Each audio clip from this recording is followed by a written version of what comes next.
Since it is now 5:01, we'll call to order the Finance Committee of the Whole meeting. Madam Clerk, would you please call the roll? Attending in person, Mayor Miller. Here. Alderpersons Ross. Here. Parker. Here. And Misick. Here. Alderpersons attending remotely, Borneman.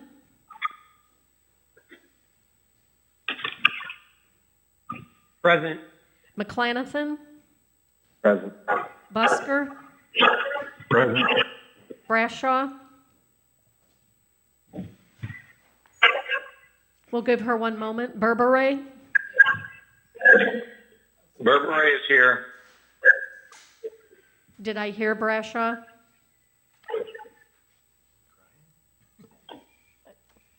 I can't understand that. Brashaw will be marked absent and Director Sutman, can you tell?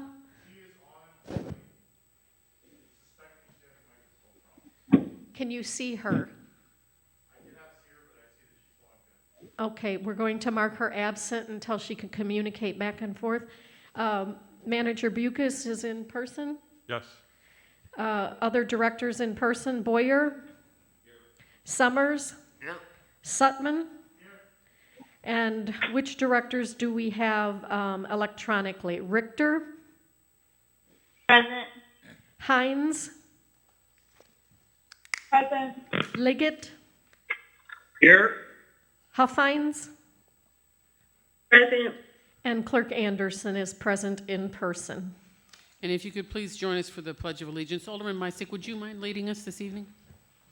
I pledge allegiance to the flag of the United States of America and to the republic for which it stands, one nation, under God, indivisible, with liberty and justice for all. Okay, so Alderman McClanathan, the meeting's yours. Thank you, Madam Mayor. The next item is approval of the agenda. Is there a motion to approve? So moved. So moved. I see a motion by our Brashaw. Busker, did you do it for a second? Second. Okay. That's Ross. Okay. I don't think I have any audio from Busker. I saw a visual, so we'll go with Ross for a second. Any discussion? All those in favor say aye. I'm sorry, Madam Clerk, please call the roll. Borneman. Aye. McClanathan. Aye. Ross. Aye. Parker. Aye. Busker. Aye. Brashaw. Aye. Misick. Aye. And Berberay. Aye. The agenda is approved 8-0. Madam Clerk, before we go on any further, for those who are joining remotely, personally, I'm getting multiple echoes. Are you all as well? Yes. Yes. Very bad echoes. Very bad. Kurt, can we do anything in regards to that?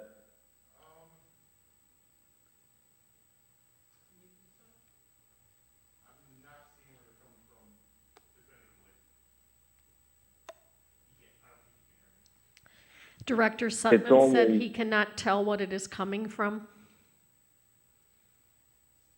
And it's generally, I think, only when there's somebody remotely talking. For instance, Alderman Borneman, could you comment briefly?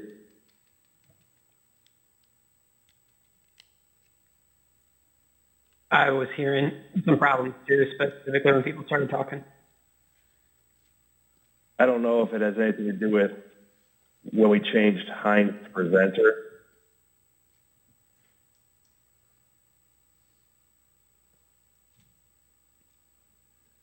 What was that?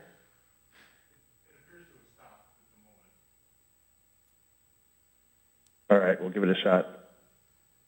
I mean, remotely, where I think you're still hearing it. Still hearing the Move echo. on.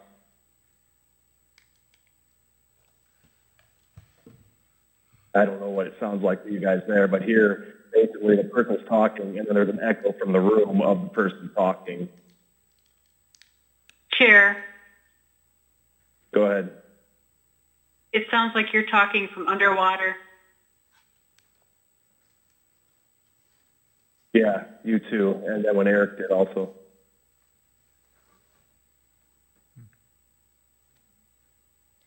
Director Sutman, could it be that they're just all unmuted to be voting? Could we do a test with them all muted?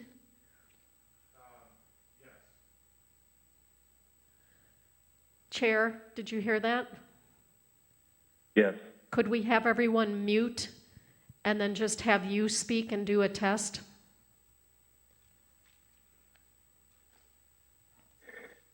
I can't, due to the size of the screen here, I can't tell if everybody's muted, but I am talking and I still hear it.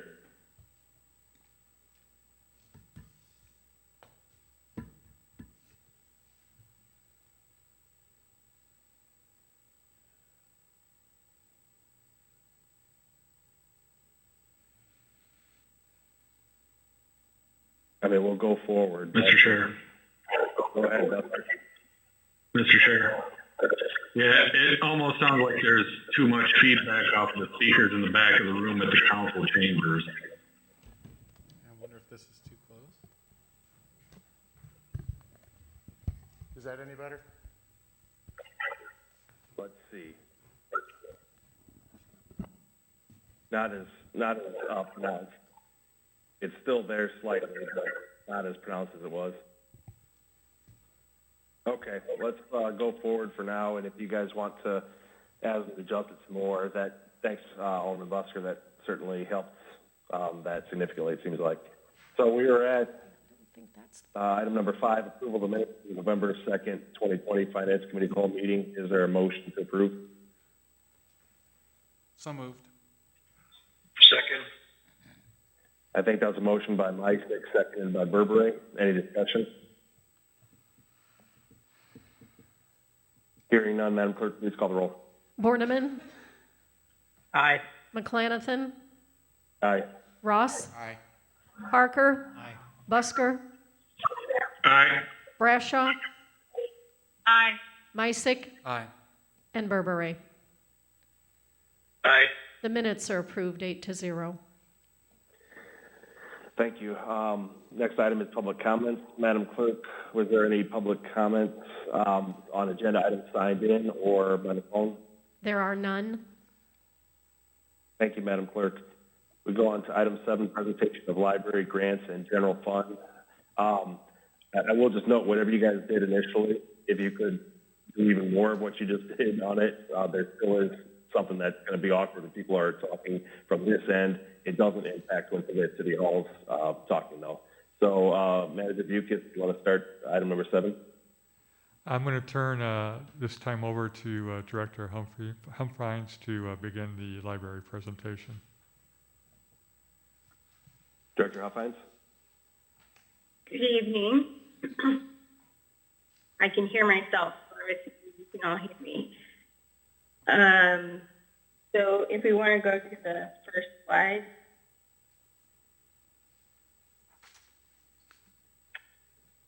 No?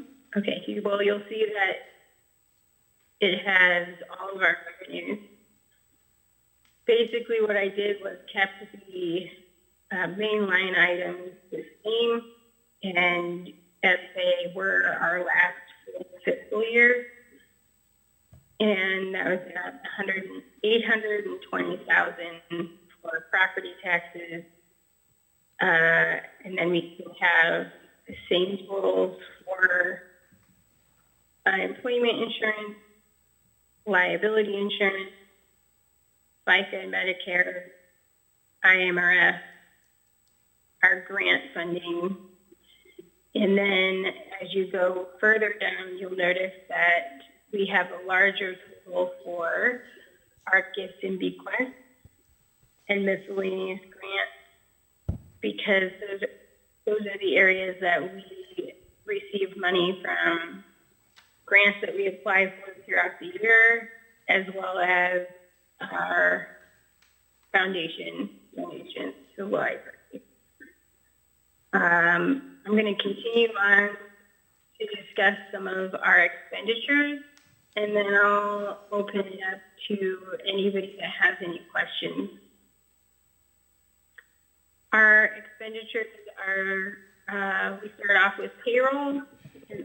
All of these numbers are projected through the finance department. So thank you to Michelle and Tommy for getting those numbers to us. Then we go through and you'll see that our larger lines of our budget are for building repairs, and then all of our purchases for our materials. The other insurance includes all of the insurance that we have for the building. Muted. For any of the bonds that we have that we pay for notary services and for our, to bond Randy or Michelle for helping us with library funds. Can everybody still hear me? Yes? Okay. The sound is so much better, so I'm not 100% sure what you did at City Hall, but thank you, and I hope you can still hear us. We can hear us on our end, on the online. I would like, as I'm just going through, I am not sure how much you guys really know about the library budget, but we try to make all of the expense lines pretty self-explanatory, so you will know what we're spending stuff on.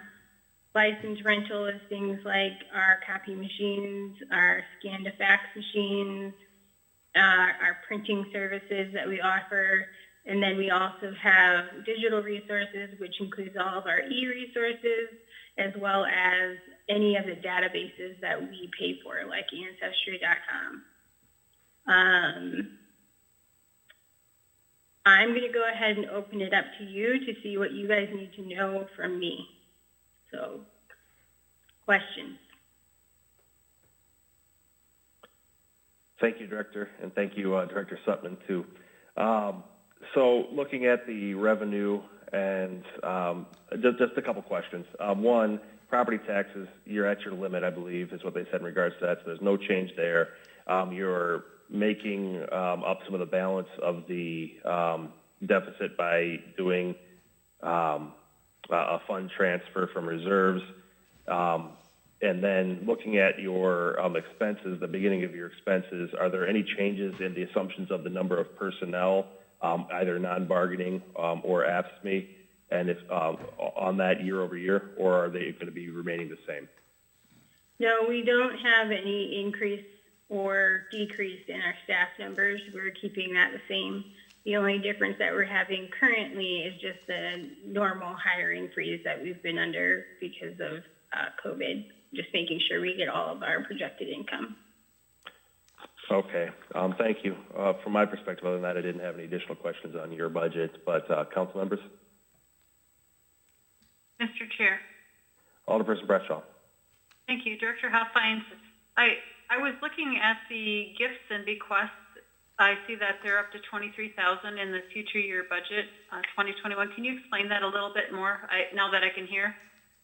Yeah, that's actually the main line that we accept our foundation donations from. So we have the library's foundation will give us a certain amount of money every year, and this year it's projected at $23,000. Thank you, Director. You're welcome. Chair? Is that Alderman Burbury? Yes, it is. Please go ahead. Thank you. Director, the last line for revenue is fund balance, reserve, transfers. And Chair McClanahan mentioned that that's a transfer to balance the budget. What is left in that reserve for going forward? Because you may need to use it in future years, I assume.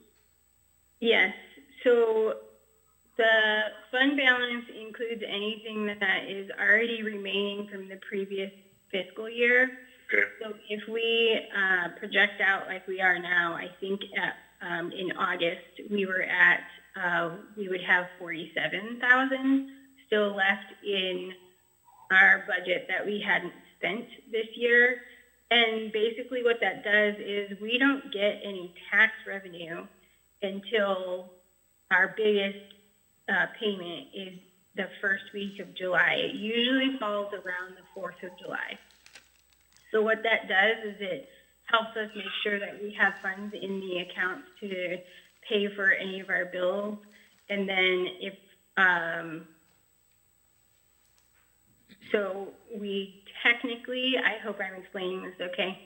Technically, we probably wouldn't be using the full 65,000 from the reserves because we'll have money left over from this fiscal year to help us cover that. We do have significant funding in our special reserves, so we should have about $400,000 in our special reserves. And so that would, if we use the full 65,000, we'll still be over $300,000 in our special reserves. But we do our best not to use all of that because we were lucky this year in the fact that we had a lot of projections that we might not receive all of our property tax money. And had that happened, we would have been using more of our actual reserves. And since that did not happen, and we really were getting the majority of our property tax revenue, we didn't have to use very much from reserves this year. I hope I did not make you more confused. It's hard to explain. That was very helpful, though, and giving me some insights into where the balance is. Thank you. You're welcome. Further questions on the library budget?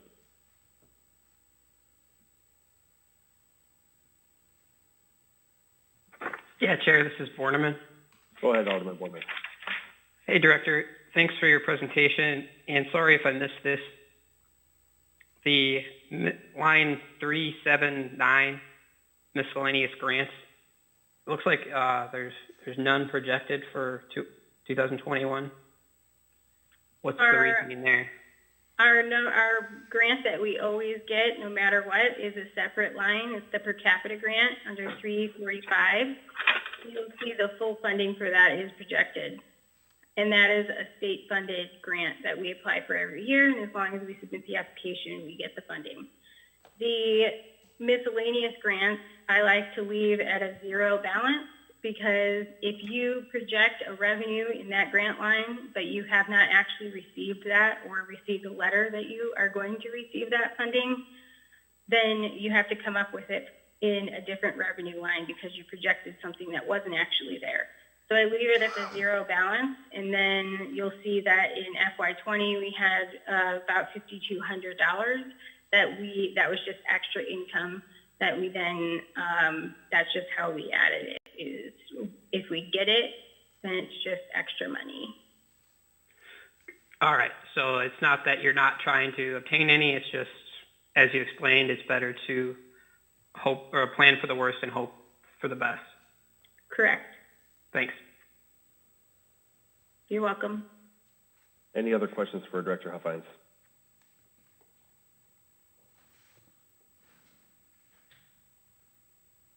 Hearing none. Thank you, Director. You're welcome. Thank you.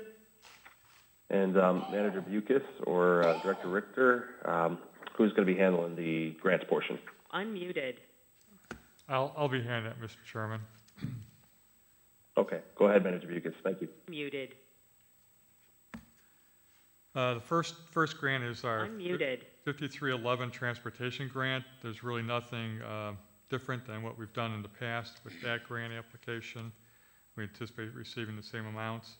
The downtown operating assistance grant, there again, nothing's really changed much there that we haven't done in the past or that we're not anticipating doing anything differently. The transportation capital grant for software, that project's completed now. The transportation COVID grant, we're expecting to get about $600,000 this year, and then the remainder about $46,000 next year. That's a new money that's coming in through through the federal government, through the state. The Department of Justice OVW grant, that's for the Office of Violence Against Women. There again, that's a 4-year grant that we received, and we're anticipating $135,000 this year, and expenditures of the same amount. The Bulletproof Vest grant, we usually budget around $1,500 a year, and that's about what we get each year. The DUI equipment forfeitures, that fluctuates depending on how many arrests we make and that's an in and out account as well. The abandoned properties program, we still have about $6,700 left in that program that we'll be spending by the end of June of next year. The FEMA Fire Prevention and Safety Grant, that's expired. That was how we got the new radios and for the fire department and some other equipment. The sex offender registration is considered it's in the grant category. There again, based on how many sex offenders we have in the city, and then the distribution, we have to, I believe, give 25% back to the state. The K-9 program, with our latest police officer resigning, we will not have a K-9 unit now, so that money will just, there won't be anything coming in or going out of that account anymore. And the Child Passenger Safety Seat program, there again, if we receive a grant, we'll use it. In the past, we've gotten about $1,600 a year. The Flood Mitigation Project Round 1 from Department of Natural Resources, we've expended all those monies, but in Round 2, we do have some monies left, and we have until the end of June to expend those monies. We plan on doing that as well. The Explorers is basically we just hold money for them along with the other program for the auxiliary. The FEMA pre-mitigation grant, that's moving forward. We had a meeting today with the consultants that are helping FEMA put together are looking at reviewing our grant application. We're anticipating about $1.4 million this year. We have to come up with a match of $300,000. That is shown as income from our corporate account. And we're looking at, like I said, basically $1.7 million this year to move that program forward as well. The DCO demo, I have to get a drink.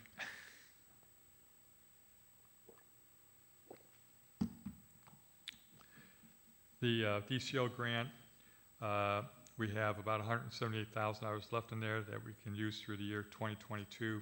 So we're looking at buying additional abandoned properties with those, those demolition funds once we purchase some properties.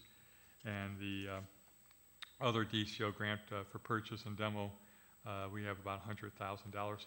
That's money that was allocated through appropriation by the General Assembly. The census grant is now done, so that's complete, so we're not budgeting anything there. I already mentioned the auxiliary funds and the downtown infrastructure grant. That's a CDBG grant. These are monies that were set aside or given to the city through the old revolving loan fund program that the state had. We had to give those monies back.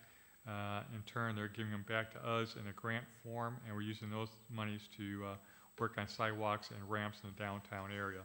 So that money will all be expended next year.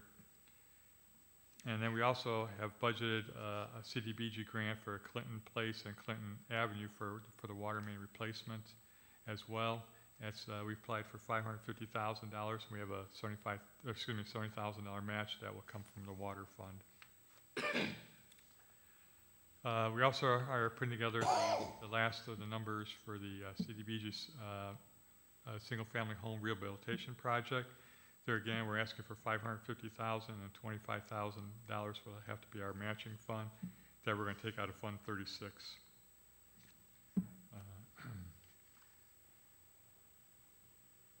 The downtown accessibility, state funds downtown accessibility, that's $1 million that we're getting through State Senator Brian Stewart. He had that included in the state budget this year. That was adopted. That money will be used basically on our Chicago Avenue project. And then the Opportunity Zone grant is another $1.9 million that we received through the state.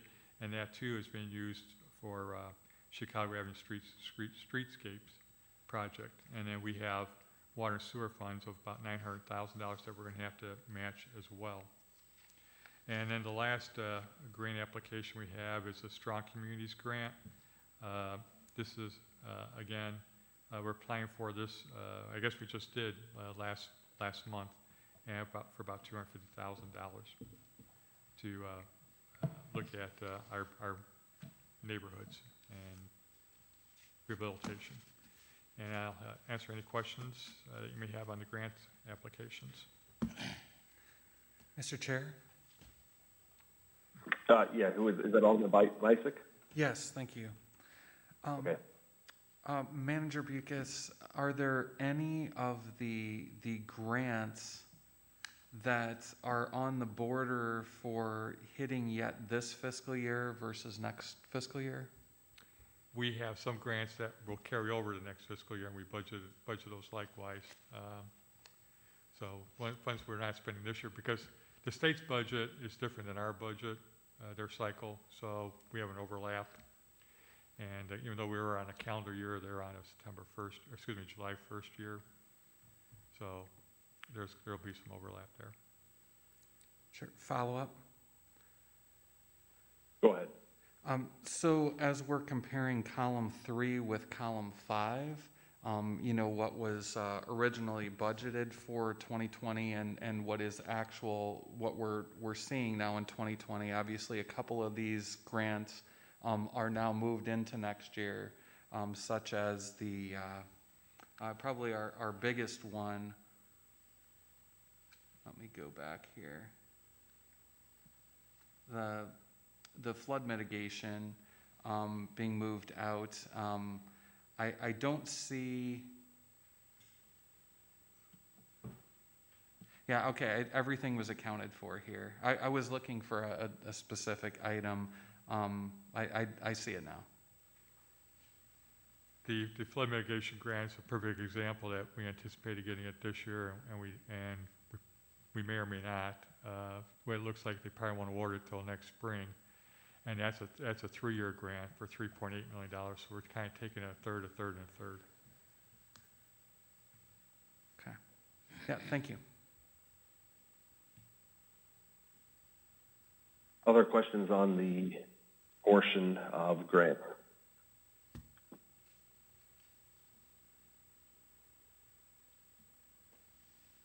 Manager Bucus, the only question I had was regarding the pre-disaster mitigation grant. And you explained some of the basis for the figures.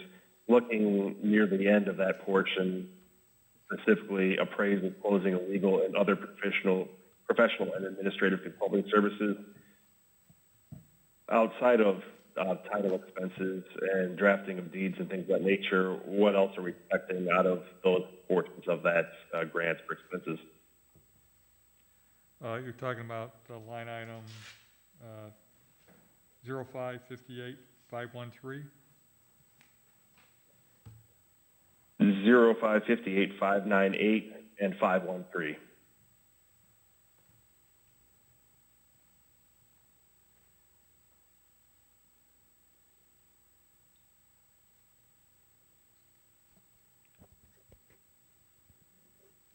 Okay, 513 also includes our application preparation and our project manager and the demolition manager, fees that we have to pay.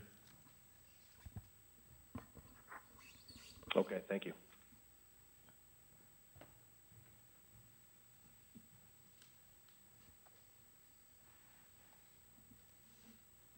The only other thing I'd note on the grants portion is just the significant amount of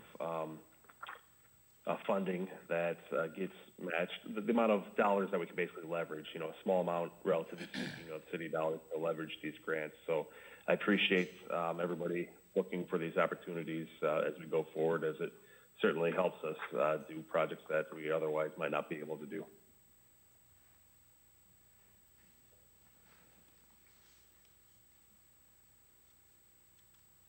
Other questions or comments on the grant portion before we turn to the general fund portion?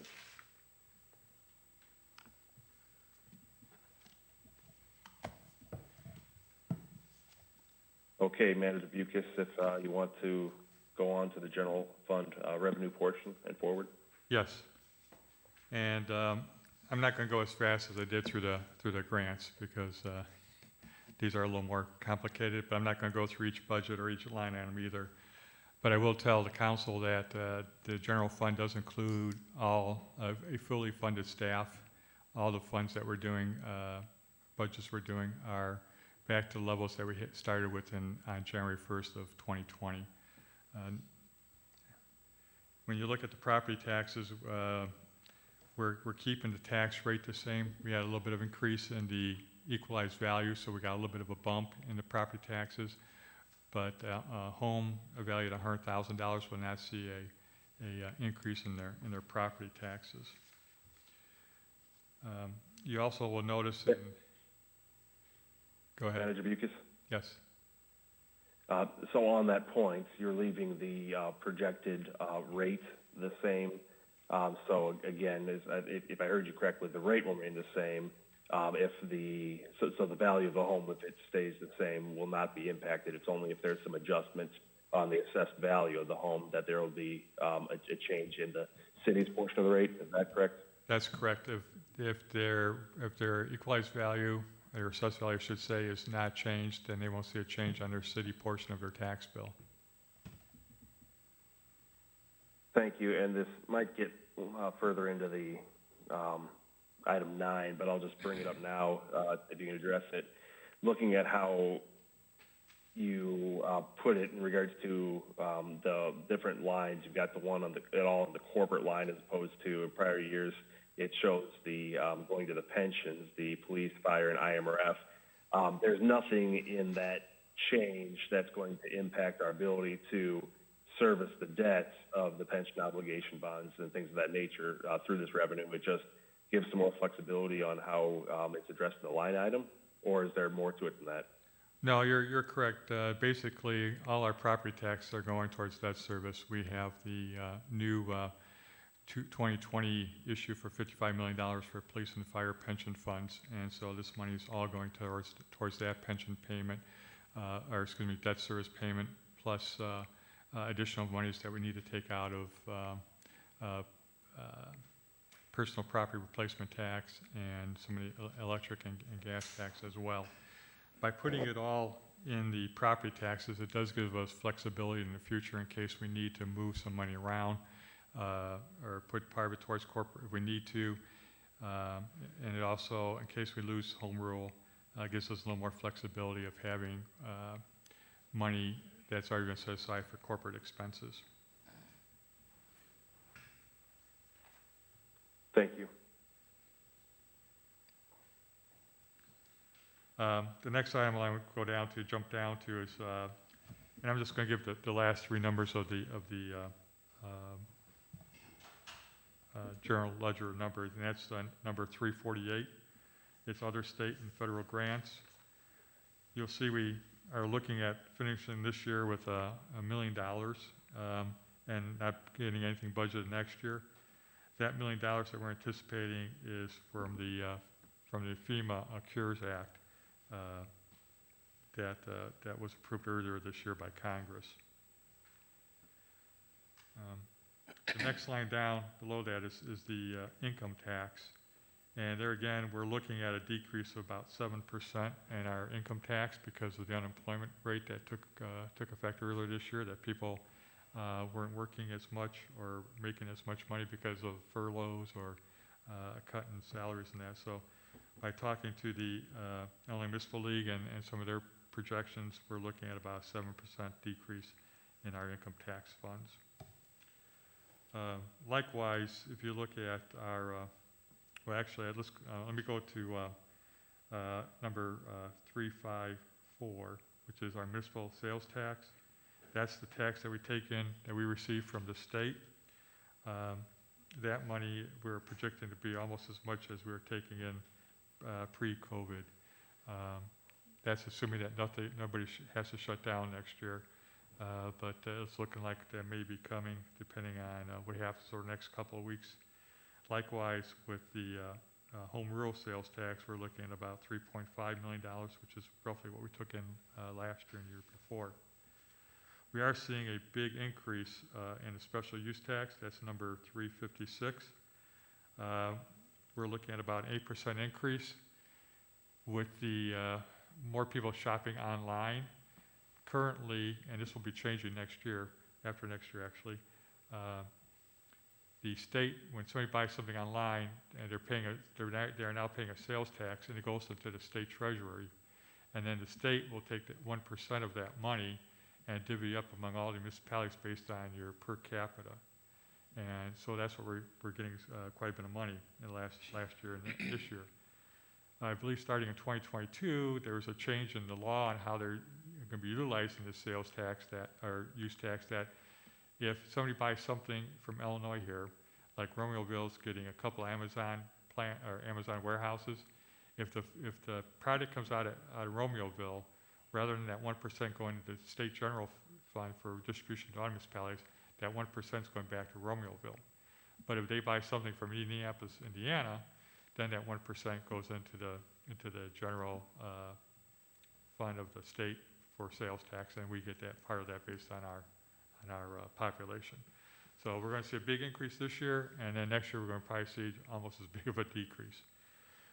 Up to a couple years ago, we were receiving approximately $30,000. So I mean, you've seen a big increase over the last couple of years on that.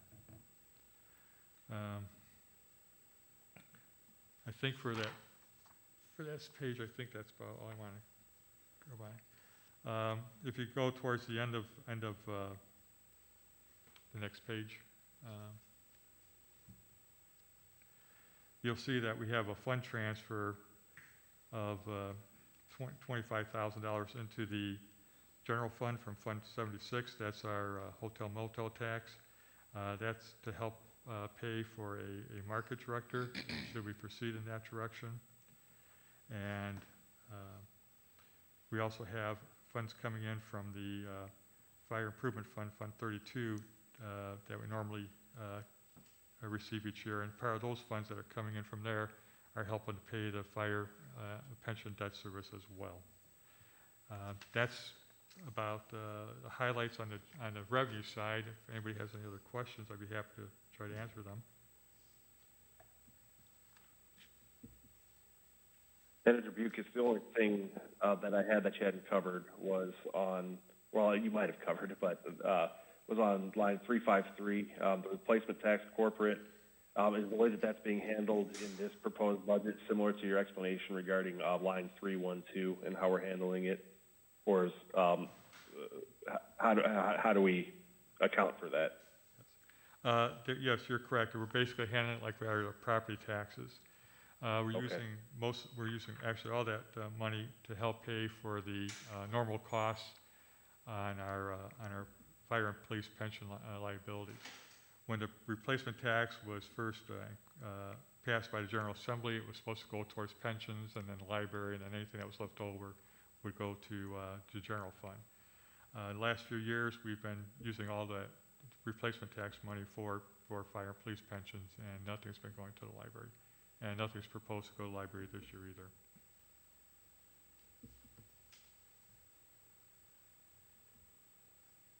I did have one additional follow-up. Looking in the middle, about 2/3 down, I suppose, for the reimbursements.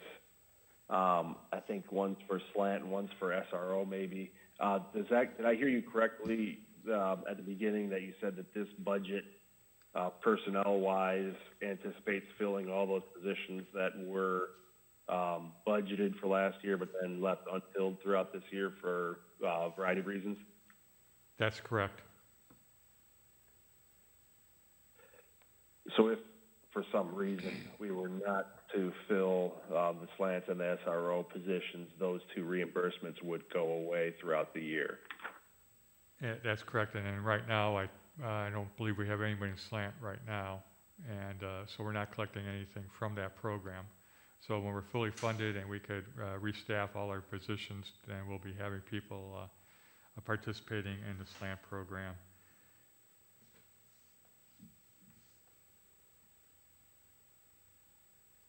Other questions on the revenue side?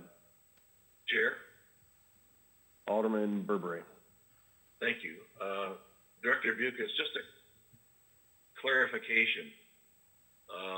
The bottom line on proposed FY 2021 is $20,334,000. The projection was $74,391,000. Is that a correct?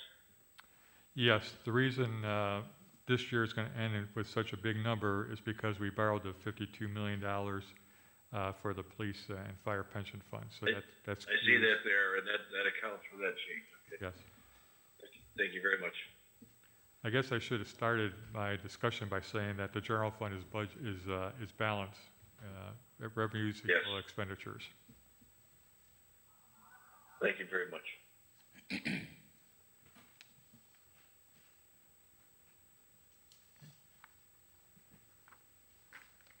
Additional questions on revenue? Hearing none, Manager Bucas, could you continue on to the general fund expense portion? Yes, some of these I'm going to go through rather quickly because there's nothing really changed from this past year or previous years. First one being the city council. That's basically the same as it was in past years.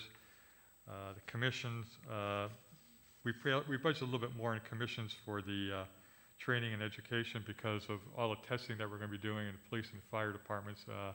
We have quite a few vacancies, so we had to up that number for that. City clerk's office, again, nothing's really changed from previous years. The manager and mayor's office, nothing's really changed. We did take out the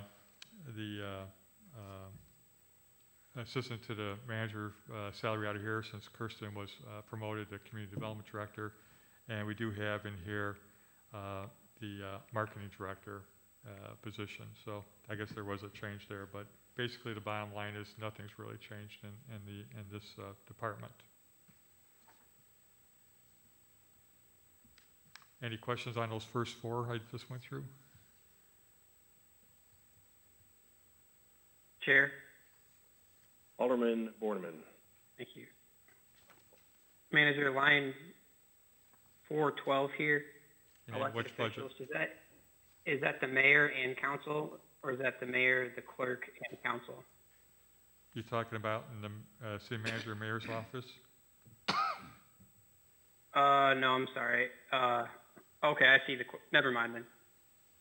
Yeah, 412 in That the explains city manager and mayor's office is the mayor.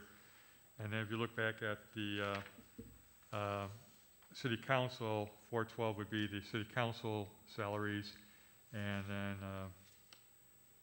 city clerk's 412 would be Ms. Anderson's salary.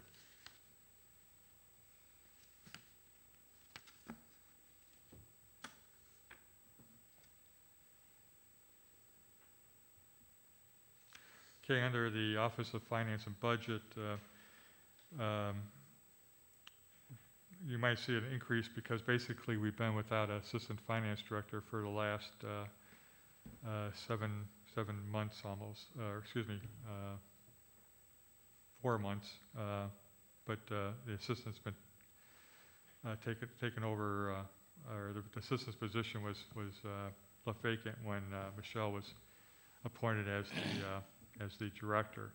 So that's why you're going to see a bump in the projected revenue or projected expenses from last year versus the upcoming year. And that's basically finance department.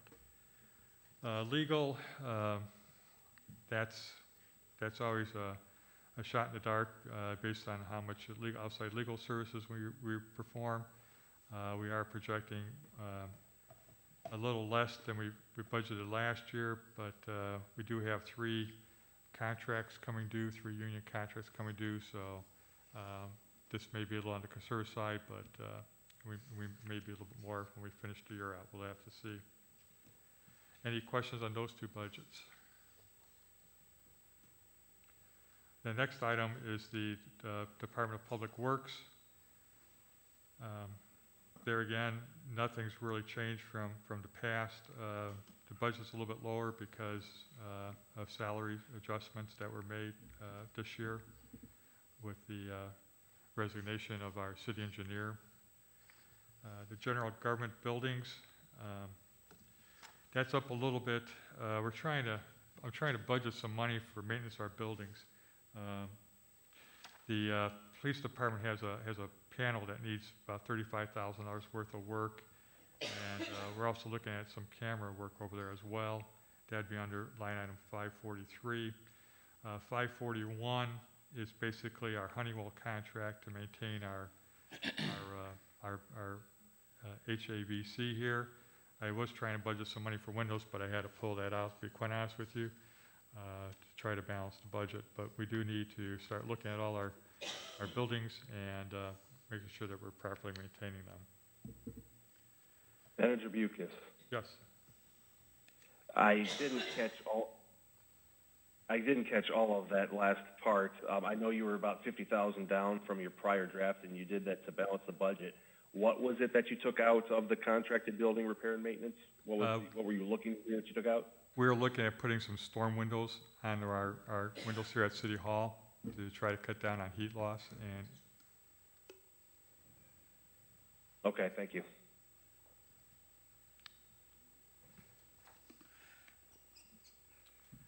the airport budget is basically we finished up our electric vaults and the new road at the airport. We are looking at some taxiway rehabilitation projects next year. So that kind of keeps us in line to what we've been doing in the past. Most of that is grant funded, and our share is a small part of that entire project.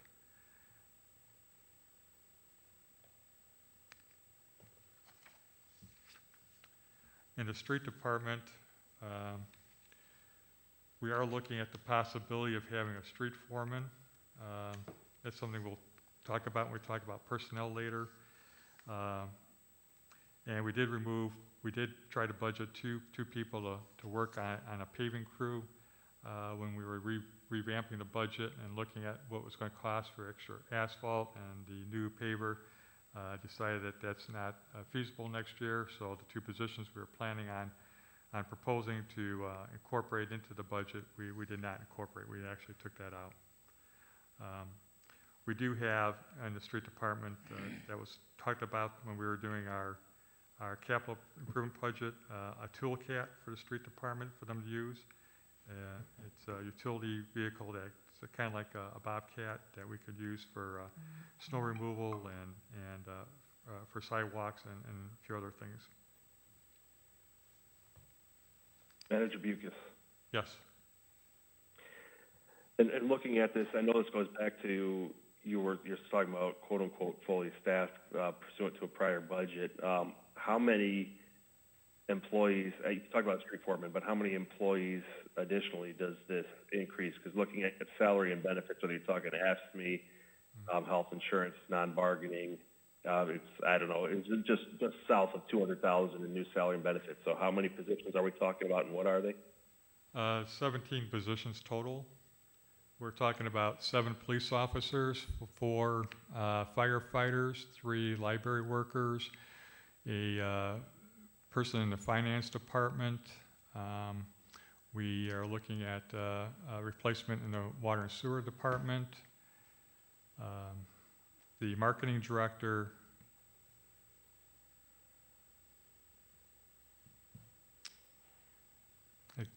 lost count how many I'm up to. But those would be the main positions. All right, and which ones are the ones in the street department here?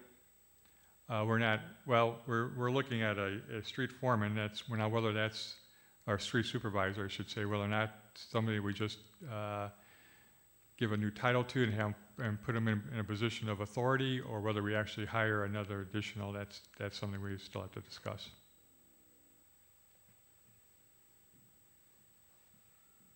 But we do have one opening in the street department right now. And we do have a person that's been overseas. He's been overseas for not quite a year yet. He's supposed to be over there for, I think, 14 or 18 months. So we expect him to come back sometime this summer. And was that an AFSCME? Yes, it is. Okay.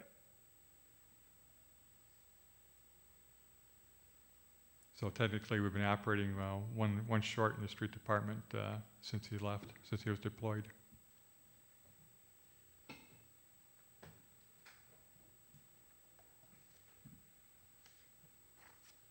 Here. Alderman Verberay. Thank you.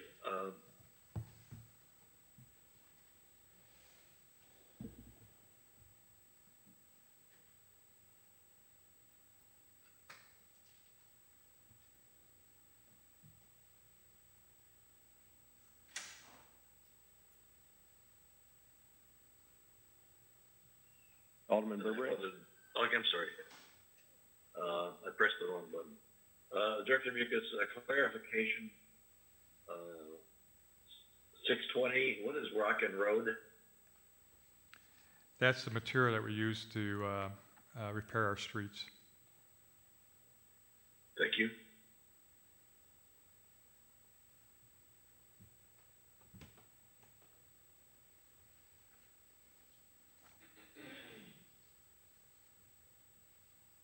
Moving on to cemetery.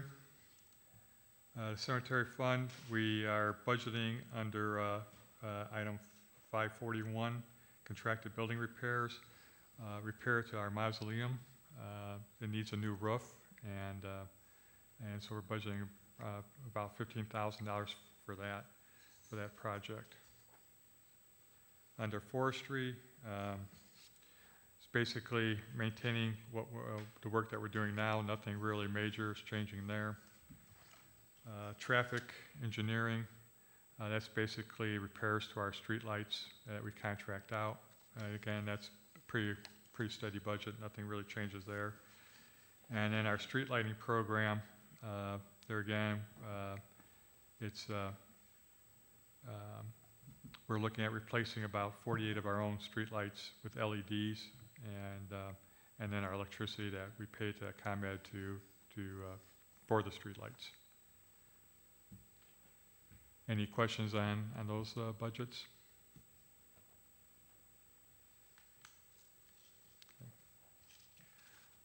Next item would be the community development budget.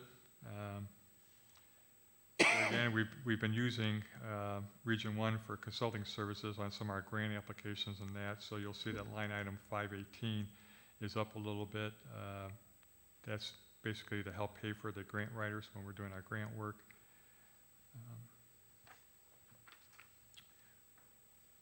In the police department, I'm glad that the chief's here because he can bail me out, hopefully. Basically, like... Manager Buchan? Yes. We've got about 5 minutes before the other committee of the whole, and obviously the police budget's a large budget. I'd propose we do our motion to recess and reconvene at this point and then pick up right at the beginning with the police. That'd be very advisable to do, yes.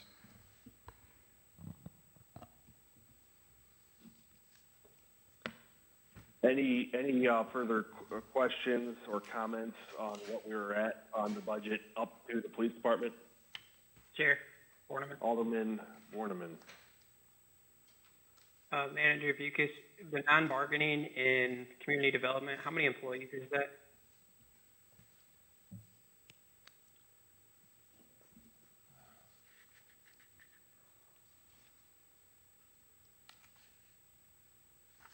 Were you able to hear me? Yes.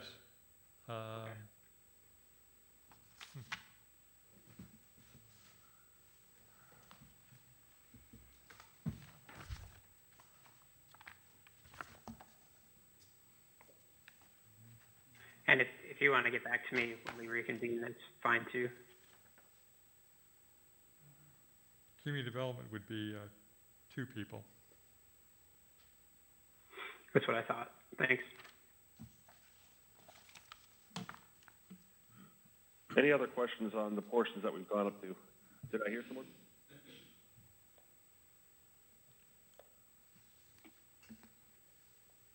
Any other questions? Manager Buchan, you had said in community development again that 50,000 is largely for grants, writing, and things of that nature. That's correct. Okay. Going back on the electricity, the substantial decrease that you had in that, is that related to upcoming rates or the efficiencies through the LED, or both? It's mostly through the LEDs. There was a period of time there where ComEd didn't even bill us for approximately 6 or 8 months because they didn't know how much to charge us because of the LEDs efficiencies. They hadn't just come up with a rate for it, and they finally did. And I know we got that bill after 8 months. It was like, whoa. But it's been pretty consistent now. It's running roughly $20,000 to $23,000 a month. And it was a lot more before we had the LEDs installed.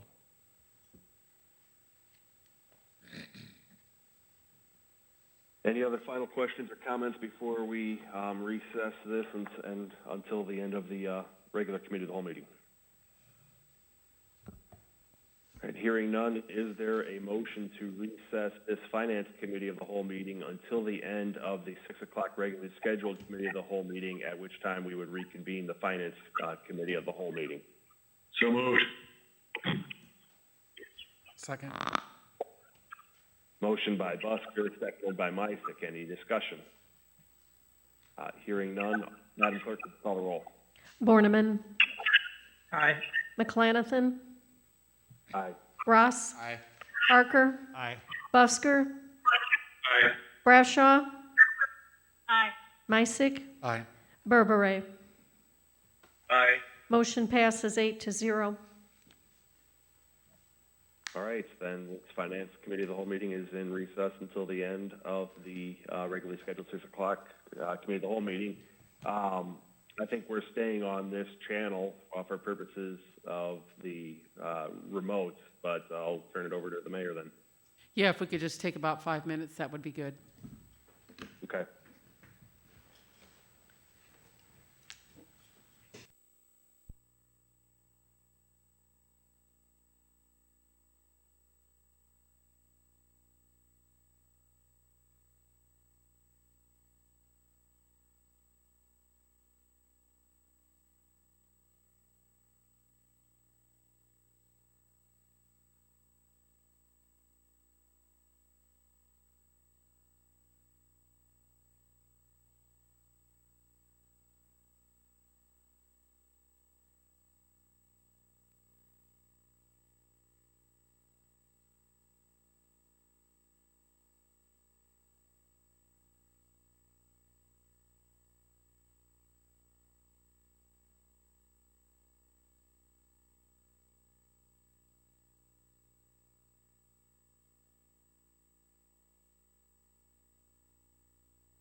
Good evening. Linda, could you please give the invocation?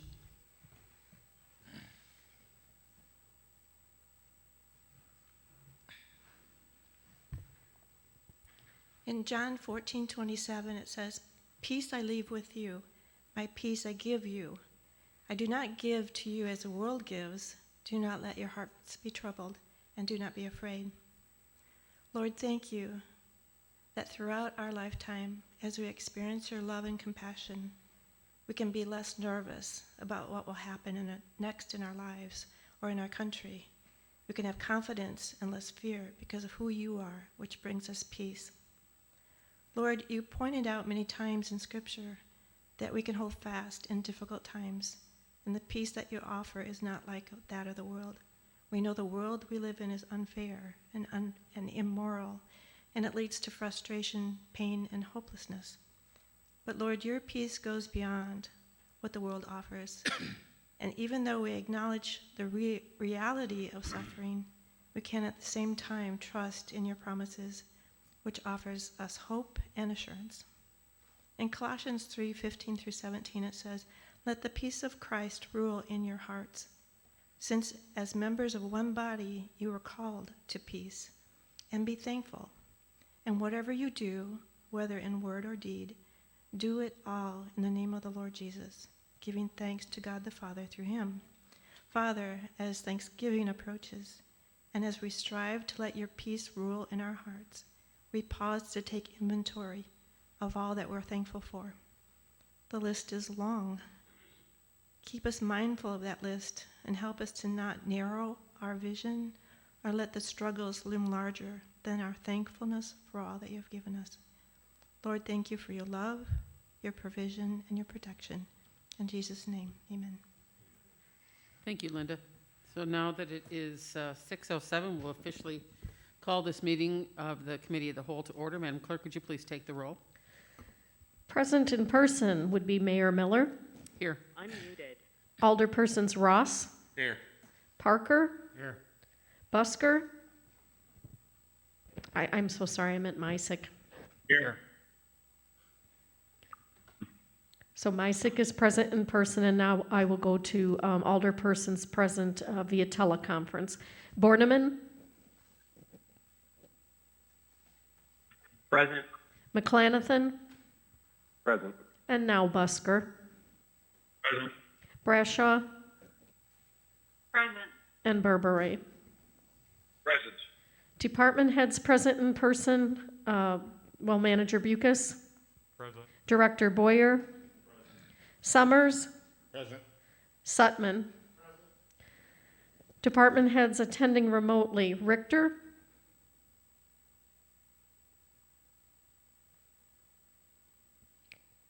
let's go on to Hines, Present. Liggett, Present. Huffines, Present. Clerk Anderson is present.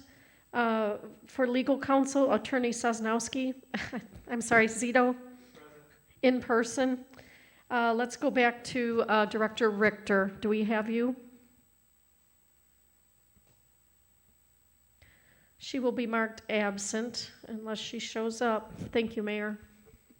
Thank you. So if you could please stand and join us for the Pledge of Allegiance led by Alderman McClanathan. I pledge allegiance to the flag of the United States of America and to the republic for which it stands, one nation, under God, indivisible, with liberty and justice for all. Thank you very much. And Alderman McClanathan, the meeting's yours. Thank you, Madam Mayor. The next item on the agenda is approval of the agenda. I will note item 10 is being removed from the proposed agenda. And with that amendment, is there a motion to approve the agenda? So moved. Yes. Motion by Alderman Mysick, seconded by Alderman Berberay, I believe. Yes. And any discussion? Hearing none, Madam Clerk, could you call the roll? McClanathan, Aye. Ross, Aye. Parker, Aye. Busker, Aye. Brashaw, Aye. Aye. Meissick, Aye. Berbere, Aye. and Borneman. Aye. The agenda is approved 8-0. Thank you, Madam Clerk. The next item is approval of minutes from the Committee of the Whole meeting from October 13th. Is there a motion to approve? So move. Second. I believe that was a motion by Alderman Ross and seconded by Alderman Parker. Any discussion? Hearing none, Madam Clerk, could you call the roll?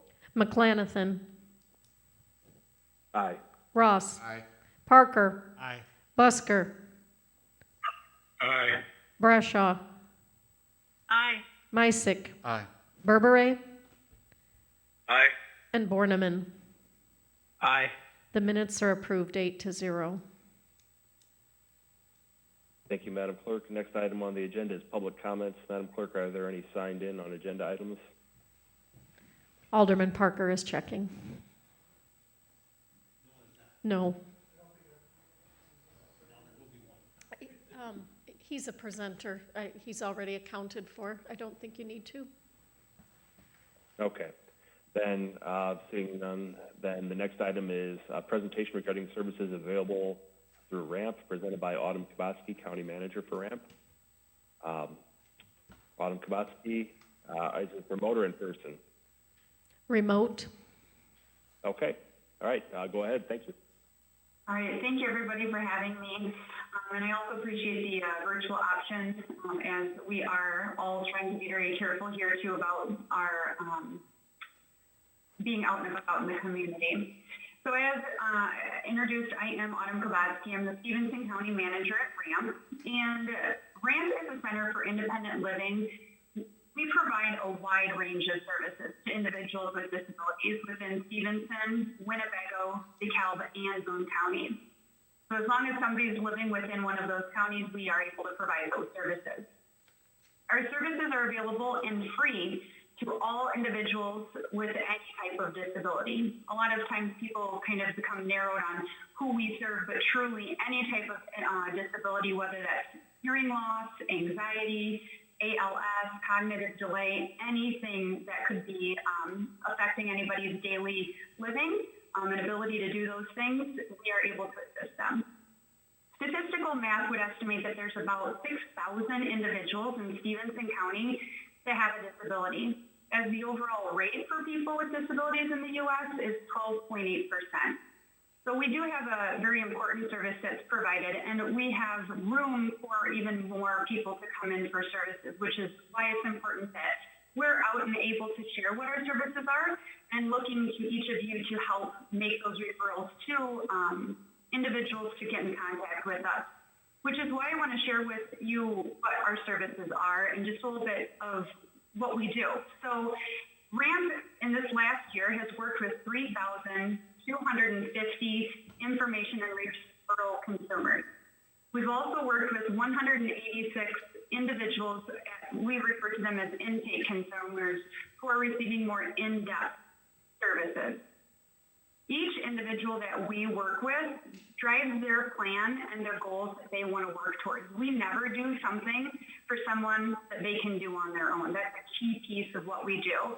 Sometimes we'll get referrals from family members saying that their friend or loved one needs our help, but unless that person's interested in wanting to participate, we don't provide that service. So we are truly driven by the independent living philosophy. We're just there as coaches, cheerleaders, and just kind of helping people get direction. So some of the services that we provide, one of the main services is that information and referral that I referred to. What that is anybody can contact our RAMP office, and that can be people with disabilities, family members of people with disabilities, other service providers, the business community, and just the general public. And we provide information on our programs, but also resources within the community, issues related to disabilities, and honestly, anything that relates to independent living for an individual that has that disability. That also leads right into our independent living skills training, which is for adults who have a disability and are seeking assistance.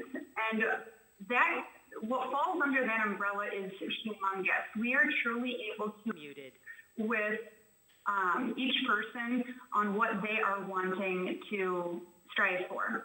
So that might be participating just in daily living, living on their own in the community, recreational or social opportunities, vocational or volunteering activities, and we truly adapt and address each individual's needs of those services. So each person that comes in, their goals and their kind of course of action in working with us is going to be different for each and every person we work with.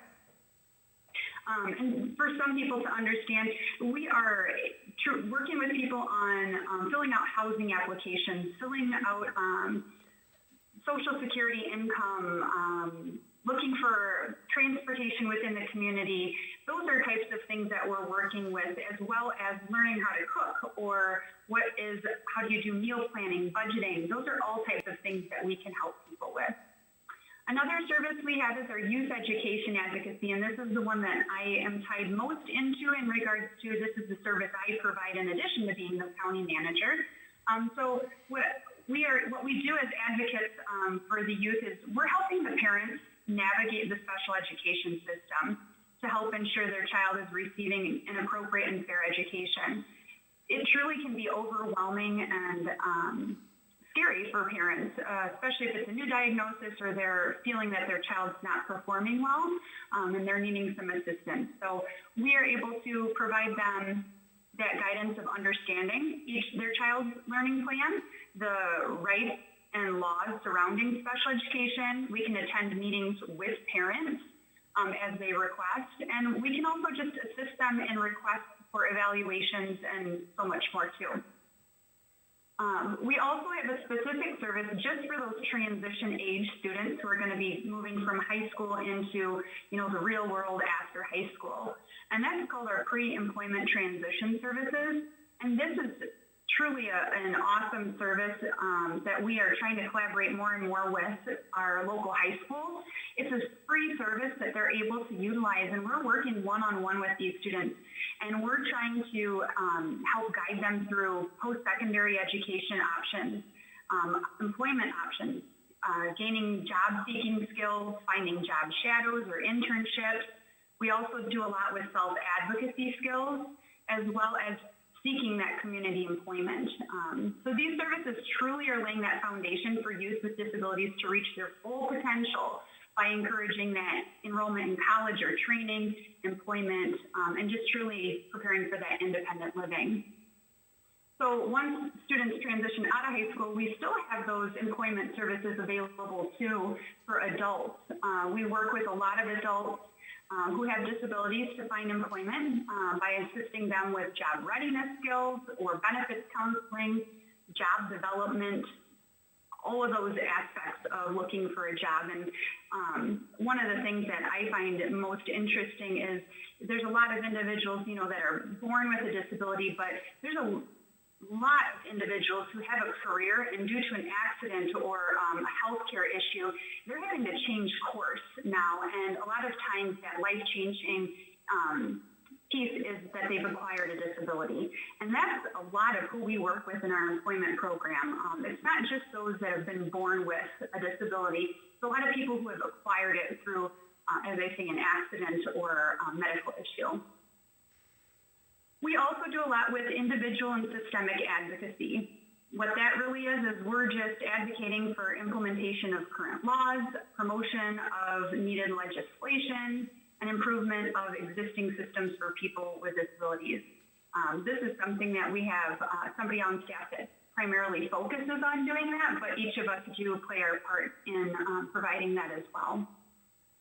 Peer support is another aspect that we have. A lot of times people with disabilities are simply looking for assistance from somebody who's been there, done that. And so that's what we do. 51% or more of our staff, our management team, our board of directors all have disabilities ourselves. And that's one way we provide peer support, but we also connect other individuals who maybe are looking for somebody in a similar life situation. So we do a lot of that as well, and that can be very rewarding. Another bigger service that we do that's quite, it's not heard of a lot, but it's one of our biggest ones is our community reintegration program. And this is where we're moving individuals between the ages of 18 and 59 who are interested in moving back into the community from a nursing facility setting. So these are people who maybe had a stroke at a young age and ended up in a nursing home for physical therapy and kind of just got stuck there. But really they're doing well enough that they can move out. They just don't have those supports and resources there. And this is a really neat program that is able to help support them with wraparound care in getting them back into the community. We also have our ITAC selection site, which means we have those free amplified phones, Bluetooth devices, and other telecommunication devices to help people with any type of hearing loss. We also do ramp loans for people, whether it's a family or friend visiting for the weekend and you need a ramp into your home, or we had Applebee's this summer, borrow one of our ramps, so they had the outdoor dining. So those ramps are available for individual or public use too. And then the last one I'm going to mention is our personal assistant services. Through our personal assistant services, we are able to help our consumers recruit, hire, train, and maintain a personal assistant, somebody who can come in and help them with their daily tasks of living. And this is funded through the Illinois Department of Rehabilitation's Home Service Program, but we house that list. So we are kind of that in between. The state is paying for the service, but then the personal assistants are, working for the consumers we have. We're just trying to gather that list. So we have a good list of people who are available and ready to work for people who are looking for somebody to help them with at-home assistance. So thank you again for allowing me the opportunity to share about our ramp services. If you or anyone you know could benefit from our services, please always just contact us. We love being able to support or provide referrals as needed. So again, thank you. And if there's any questions, I'd be happy to answer those. Alderman Chair. Borneman. Thank you for your presentation and the services you provide the community.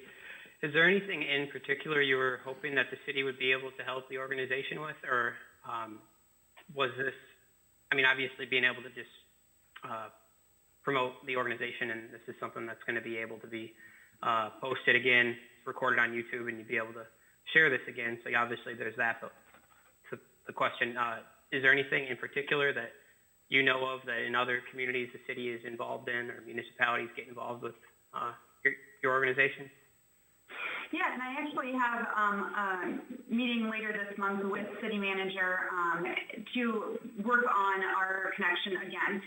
We've had a connection with the city previously in making sure that our community is accessible, and that's everything from those curb cuts to, the downtown tends to be an issue with accessibility, and how can we just continue to keep that in mind as we move forward with renovations and changes down there.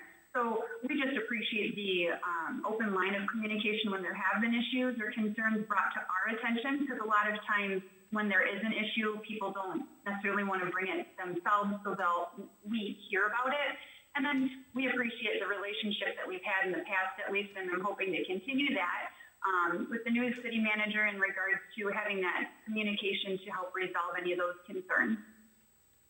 So there's no real specific ask other than just making sure that everyone is aware of who we are and what we do. A lot of times people have heard of RAMP and maybe know one aspect of our services, but not really understanding the full breadth of what we do. Yeah, I think I was one of those people, so I appreciate the information. And, as a city council, I'm sure I speak for everyone that we'll be happy to work with your organization as needed moving forward. Thank you. Mm-hmm. Additional comments or questions for Manager Kubacki? Hearing none, I just want to thank you as well for the presentation and the information, and I look forward to additional opportunities where we can assist in amplifying that information and on case-specific projects working together with the organization. Great, thank you. Okay. Okay, item number 8 then is the discussion regarding an air show on September 18, 2021 by Mike Manino. Again, I would just ask, is Mike there in person, or is he going to be presenting remotely? He is here in person.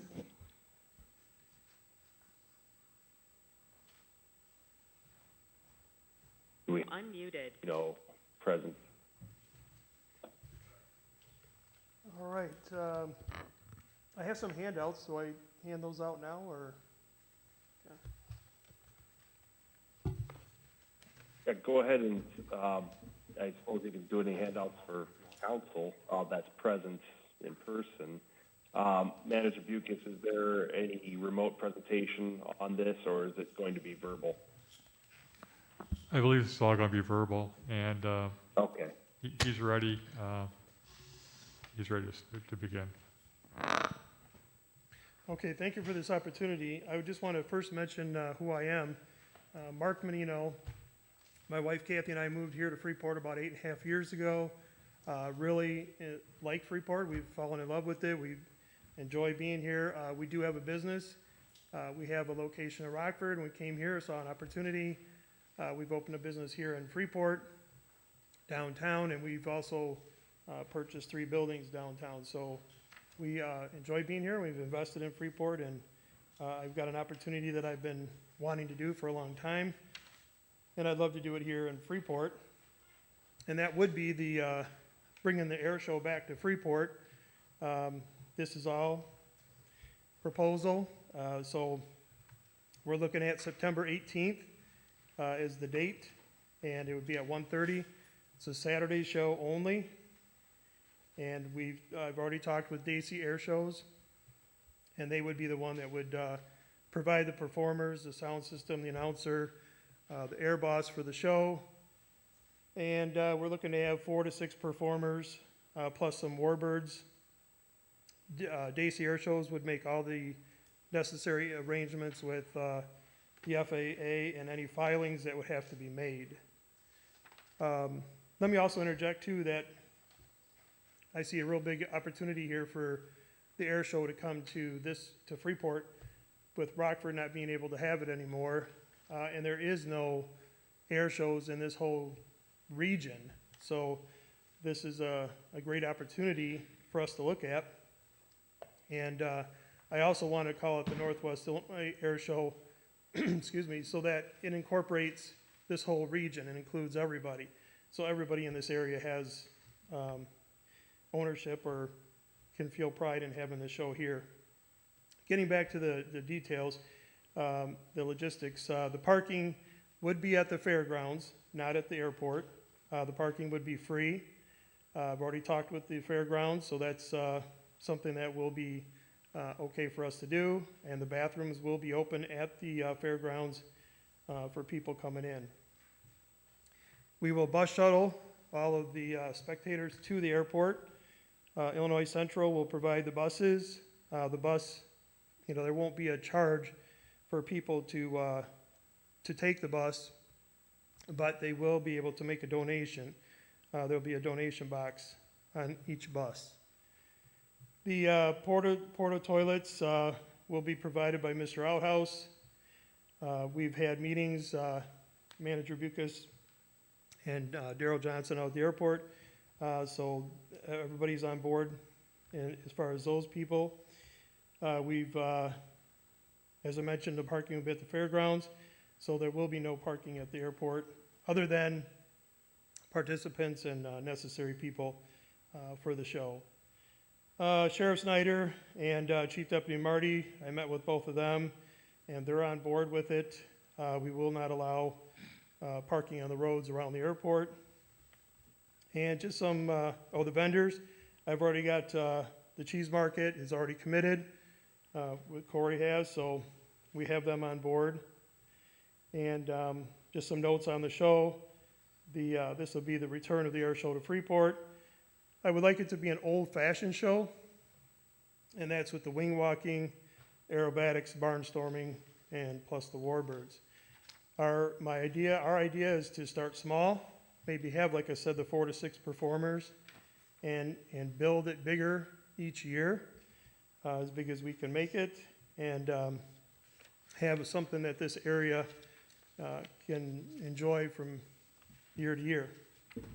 We're going to look at having one show sponsor for the air show, and I do not have that secured. I am talking to one Freeport business that's very interested in it, but not committed, and they have not committed to it, so we're not able to announce them yet.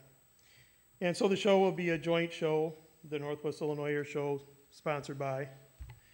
They'll get all the advertisement, PSAs, et cetera, and they'll help to cover the show financially, and that would be their part and responsibility for sponsoring the show. We're also going to have plane sponsors, which will help us have more performers and offset the costs for the show. And hopefully the plan is to have some seed money after the show to build off of, to build on for the next show. Any questions? Is that Alderman Parker? Yes. Okay, go ahead. I see on here, it starts at 1:30, you have approximate time, how long it'll take, and is there a fee to get into the show? Good question. It's a question mark because it depends on the number of performers. We're probably looking at a 2.5 hour show minimum. And then we're looking at probably right around $15 admission. There would be a little break if they purchase their tickets ahead of time. But I want to keep it affordable. We've done research, and air shows, they're all over the place.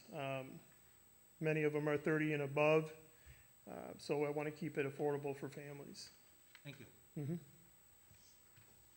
Chair. Go ahead. Yes, Mark, if, do you have a rain date if the other one gets rained out? For this year, no. Okay. No. And I do want to interject too that I do have insurance lined up. It's all set up, but it's not finalized because we don't have approval. But we do have insurance lined up, and we'd be willing to work with the city on what coverages we would need to have, and we'll make sure we have adequate coverage. Chair. Alderperson Brescia. Thank you, Chair. Manager Bucas, I know you have experience in air shows.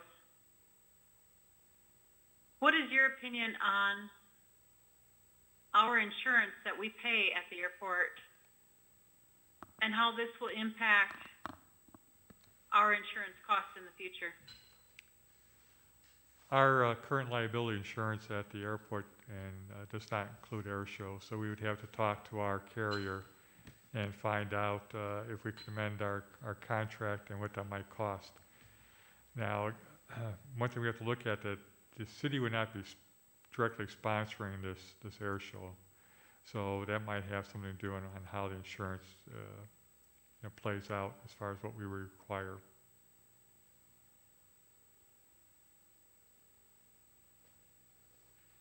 Manager Bucas, it's Alderman McClanathan. What about any permitting for these types of events? Mark would be responsible to get all the Federal Aviation Administration permits that are needed. They do have a checklist that they're going to have to go through, and they'll come out and inspect the airport, inspect his plans, and they'll have to approve them before they give their go ahead. So there's a lot of work that goes into it, a lot of planning, and a lot of contingency plans as well.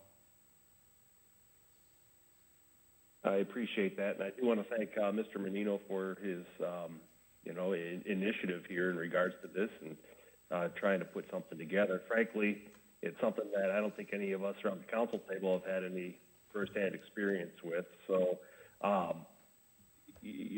outside of the idea that it's a very interesting concept, and fortunately we've got, about 10 months or so in regards to it.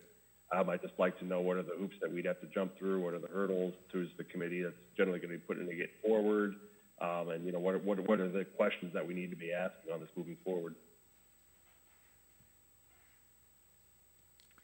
Mr. Chair. Alderperson Brescia. Thank you, Chair. I have a question for Mr. Menino. Mr. Menino, I understand that you have a manager in mind. My question is this. Is this manager ultimately responsible? Thank you. Nice to meet you, neighbor. We're just down the road. Oh, really? Oregon. Oh, well, okay. Yeah. You said down For all individuals who are joining remotely, can you please mute your microphone unless you have been called upon? Chair, did Mr. Menino hear my question? I'm not sure I understand the question yet. I will repeat it. Mr. Menino, I understand that you have a manager in mind for this air show. Will this person be ultimately responsible for everything that happens with the air show, or will you be the responsible person? Well, I think it'd be joint. Daisy Air Shows would be responsible for all the actual show and all the FAA requirements, all the legal requirements to put on the show. But I would be responsible, I guess, for the show itself here as far as locally goes. So I would make sure that everything's in place. Does that answer your question? Follow-up?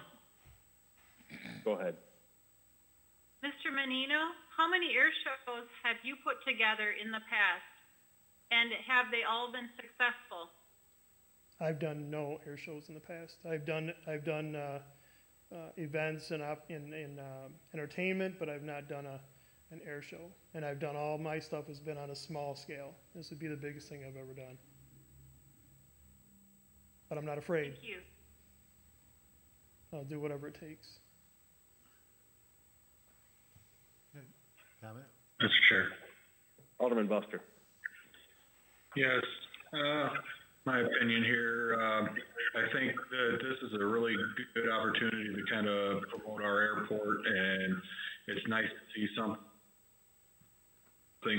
of this nature come back. It's been about 30 years or more that I can remember since we've had an air show out there. So I really want to thank Mr. Menino for stepping up and doing all the legwork he's done so far and getting everything organized, and still 10 months out so we can hash out whatever we need to.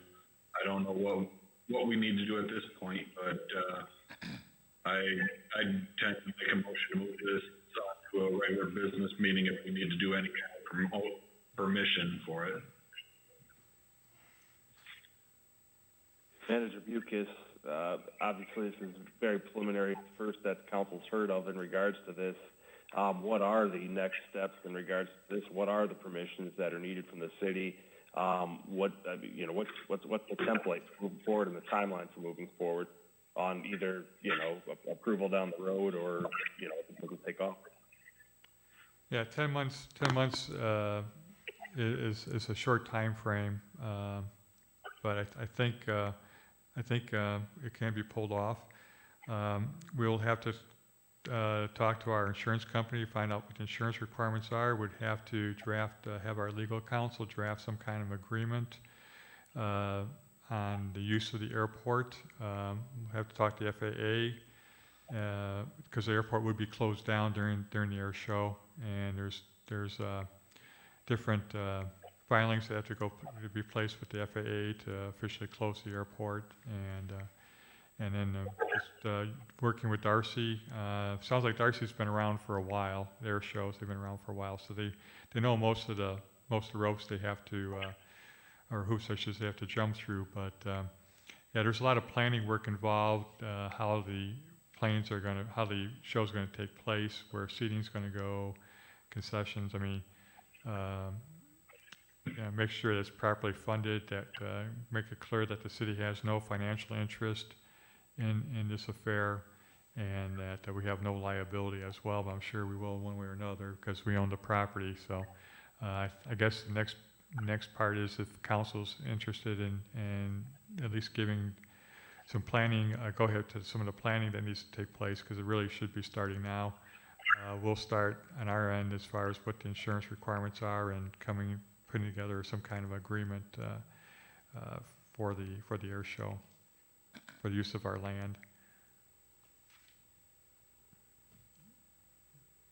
Comment, Chair? Go ahead, Alderman Parker. I'm totally in favor of this. I was around when we had air shows out there before. And now this is just a nosy question, you may not know, but any idea what kind of warbirds you have on there? That's a personal issue with me. Whatever we can get, whatever's available. You know, there's several in the area, but again, it's what's available that day. Okay, thank you. And I'd like to put together, I'd really want to have a nice presence of warbirds as part of this show annually. Chair? Go ahead. Is that Alderman Ross? Yes. I can say from personal experience, this is not the first time there's been an air show out at the Albertus Airport. The last time I remember there was an air show was back in 1985 to 1986. I believe that company came out of Sandwich, Illinois, but I'm not absolutely for sure. But it went well. I don't know all the particulars behind it, but I do remember working it because I was on the auxiliary police at that time. And I do remember the show did go good, no problem, and as planned. So I think it probably would be a great event to bring back to the area and go from there. Manager Bukis, what time frame do you need? Because I know Alderman Busker was generally saying, you know, if need be, there be a motion to move it forward. But I mean, I think you need to bring us back. You know, okay, here's what you need from us, or timelines, or whatever you need. What's the time frame for when you have something back in front of us at council that we would actually need to take some action on and provide us with additional information?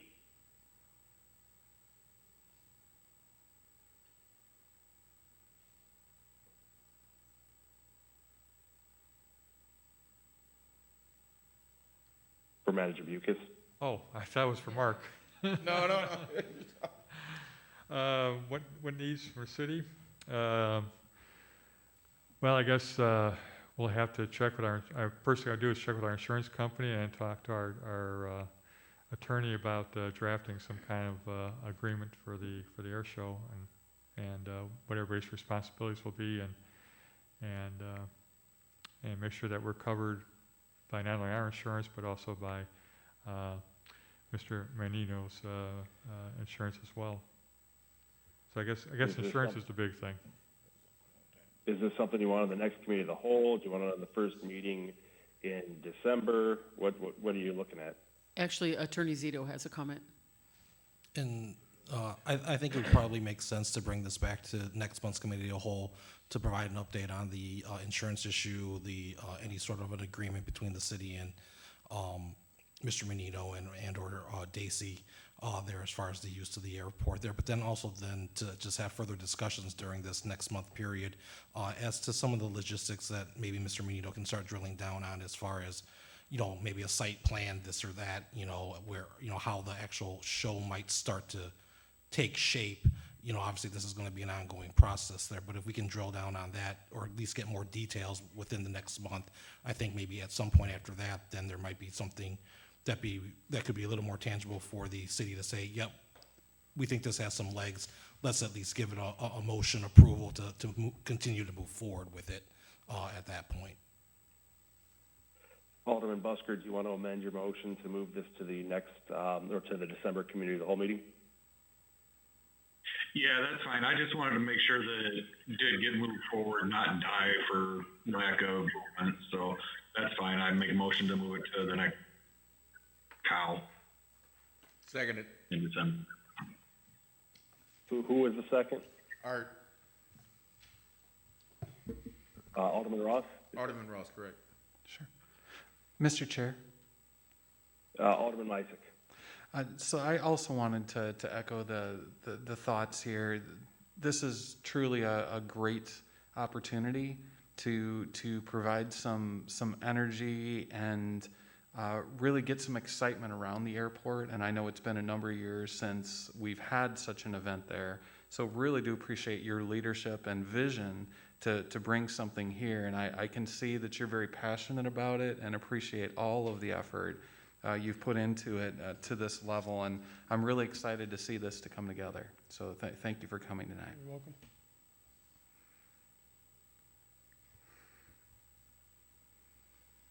Further comment? Okay, hearing none, there was a first and a second to move this to the next committee of the whole meeting. Madam Clerk, could you call the roll? McClanathan, Aye. Ross, Aye. Parker, Aye. Busker, Aye.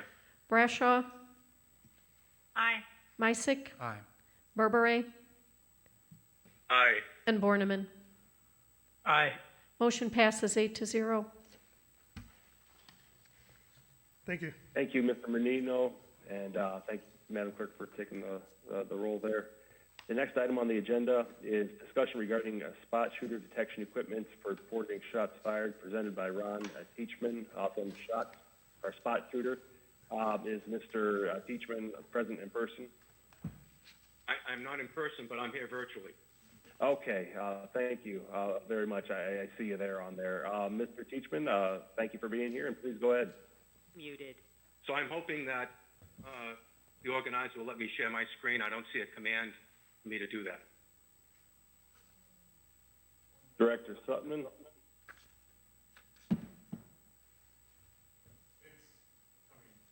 Ron, it looks like if you click screen right next to audio, it'll give you the option to share my screen, I believe. No. Thank you, Jason. You just gave me permission now.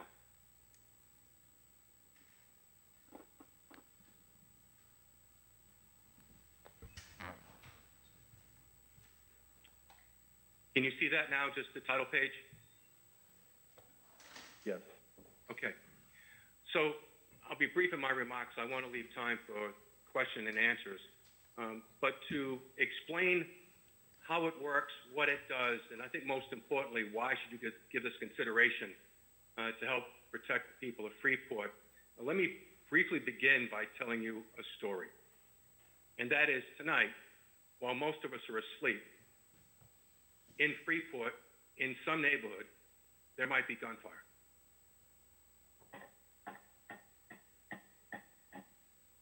And as your city is like most others of its size, it's very likely that no one will call 911. And since the police don't know, because nobody called, they won't respond. And that scenario tends to play itself out over and over again. And that leads to the normalization of gun violence in our communities. Perpetrators feel emboldened to shoot guns, and that increases the likelihood of homicides and blood shootings, while the rest of the community live in fear, wondering why your officers are not there. They think the police know about the shooting. They think the police know everything because they watch cop shows on TV where every crime gets solved and the bad guys get arrested. Well, if they think the police know, but the police don't show, what might they think about their police department? All this creates a vicious cycle. Gun violence continues unabated. Your agency is perceived as deliberately indifferent. There's an erosion of community trust, and your officers are put at risk. But it doesn't have to be like this. At ShotSpotter, we say, what if there was a way to address your concerns about officer safety, public perception, community trust, and violence reduction? With ShotSpotter, the story has a different outcome. Because now when someone fires a gun, even in the absence of a 911 call, the system allows your officers to respond promptly and effectively because we give them immediate notification and the location of the crime. And I'm going to take you through these three chapters in the few minutes I have: Detect, Protect, Connect. We detect the gunfire, we protect the police and enable them to better protect the community. We connect the police with the community. And just on that last note, let me say that in the city of Cincinnati, for example, shortly after they installed our service, they conducted an independent survey, independent of us, and asked the community residents how they felt about their police, as you can see on the screen, in different categories. Significant improvement in the police-community relations. And furthermore, the residents felt this was an excellent use of taxpayer money that was effective, and it shows that the police were serious about addressing gun violence. Same sentiment in other communities, just a sampling here. More of this is on our web. For example, a resident of Columbus talked about how a life was saved because no one had called 911, but the police got there promptly and administered first responder care. In Denver, the idea of suppressing crime by deterring offenders. And in Pittsburgh, the gratitude of a community resident. I've witnessed this firsthand because although I've worked with the company for the last 5 years, I was associated with the company since 2010. You see, I was twice a client. I installed ShotSpotter in both cities where I served as chief of police, my hometown of New Bedford, Massachusetts, and more recently, not far from you in South Bend, Indiana. Both cities have had success with ShotSpotter. In fact, they're still clients today. Helping to make law enforcement more effective in protecting communities is not just our business. We're passionate about how our solution leads to a safer world. And that's ingrained in the culture of our company. We've been protecting community residents for over 24 years and currently serving over 100 communities across the country, many similar in size to Freeport. We have a 97% customer satisfaction rating, and our 35 patents distinguish us in the public safety industry. So why should you bring this to Freeport? Well, the fact is over 80% of gunfire never gets called into the police. Here are some sample statistics of other communities where gunshots occurred, ShotSpotter alerted, and there was no 911 call corresponding. Which kind of begs the question, why don't law-abiding people call when they hear gun violence or hear gunfire? Well, part of what I do for ShotSpotter, besides discussing this with you on GoToMeeting, is I come to communities before we go live to socialize a solution, and I ask the question. And inevitably, people say they don't call. Here's the 4 main reasons why. They're not sure the noise is gunfire. They don't want to cry wolf. They think someone else will call closer to the event. They looked out the window, didn't see anything, and it sounded like it was some distance away. They're afraid. They're afraid if they call the police will send a squad car to their door to further inquire of the incident. But then the bad guy, or the shooter, the shooter's allies may see that, and they may become a target. And lastly, in many communities, they've given up because the police have never responded when there's been gunfire. Let me just quickly outline how it works in Freeport now without ShotSpotter. Someone fires a gun, and 4 out of 5 times, police wouldn't know about it. And if someone does call, where do we send the police? We send the officer to the caller's address. It's the only location we're sure about, because a caller can't always identify where the shooter is. They just heard a noise. That may put the officer in harm's way, and it takes critical time away from getting to the right scene and dealing with the crime scene effectively. Now the officer is, on average, according to our research, a couple of city blocks away, 780 feet on average from the crime scene. Furthermore, while they're talking to the caller, there could be someone shot, bleeding out, and they're not able to render first aid because they're at the wrong location. The lack of effective police response, furthermore, fuels negative perceptions about the police, diluting community collaboration and engagement. Without a comprehensive police response, there's a normalization that occurs in our neighborhoods, and that leads to diminished quality of life, such as children not allowed to use playgrounds near their home, or even leave their home after school. It also leads young men to self-police, that is, to join gangs or groups for their own protection or that of their families. We give you an opportunity for a different outcome, because now when someone fires a gun, even in the absence of a 911 call, the system, the ShotSpotter system, allows your officers within seconds to detect the precise location where the shooting occurred and respond promptly and effectively. Now when someone fires a gun in our coverage area after we install ShotSpotter in Freeport, your patrol officer would hear this sound on their device, whether a desktop, laptop, phone, or even a smartwatch. Here's an example of an alert as it might be displayed on a laptop in a police car. You notice the alert contains first a satellite view of the scene. We give you the number of rounds fired and the location within a 25-meter radius, which is expandable and contractible by the officer on scene. We give you the nearest street address, and that's important for record-keeping purposes for the police. We give you the exact time of the shooting, and I'll elaborate on that later, but that's really important for investigative purposes. We do it to the millisecond. Then we would tell the officer or officers responding, is it a high-capacity weapon? There are multiple shooters involved? We'd also tell you if there's a full automatic. and would tell the police the sequence of the shots fired, including a timestamp for each individual shot. And that's particularly important if there's a multiple shooter event to determine who shot first, who's the primary aggressor.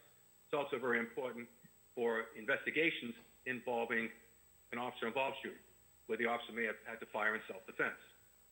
So how does the system work? Well, here's the how and the what. We would come to Freeport and build out a sensor array, a dome of protection, if you will, with our acoustic sensors installed on rooftops or on utility poles. And again, we're responsible for building the infrastructure. Think of your cell phone and how your cell phone provider has built an infrastructure of Verizon, AT&T Mobile, for example, with cell towers and mini cells. We would have the same relationship. So it's subscription-based to a service. We provide the infrastructure build-out and maintenance. After we do the build-out, when a gun is fired, the muzzle blast radiates outward and hits the sensors at measurably different times. Plus, the computer that we have, our cloud-based machine classifier, initially determines if that event is a gunfire event. And if not, it declassifies it so we don't send false alarms to the police. If it does appear to be a gunshot event, well, the computer first triangulates it by time-stamping where each sensor heard or detected the event, and mathematically, that's how we determine where the shooter is. Each gunshot gets its own latitude and longitude. But if it passes through the machine classifier, then it's sent to our incident review center, where trained acoustic technicians add their expertise to that machine classification. The humans go through a number of tests. I'll just say 3 quickly. They listen to the audio of the event. They're trained and they can distinguish fireworks, for example. Then they look at the acoustic signature, where gunfire is like an inverted Christmas tree. It's distinct from other noises, bangs and booms. Then they look at the sense of participation to see if it matches gunfire. Just pause there for a minute. If I set off an M80 or a bottle rocket, you'll see that that event generates out omnidirectionally. Hits the sensors pretty equally in a circle. But gunfire is directional, obviously, in the direction of the muzzle blast. So the sensors are participating in a directional or linear fashion. That's a key indicator for us to determine gunfire from other noises. In less than 60 seconds from trigger pull, your police officers in Freeport will receive an alert with the tactical intelligence they need for a safer response, safer for them and safer for the community. And that happens, as I said, in under a minute.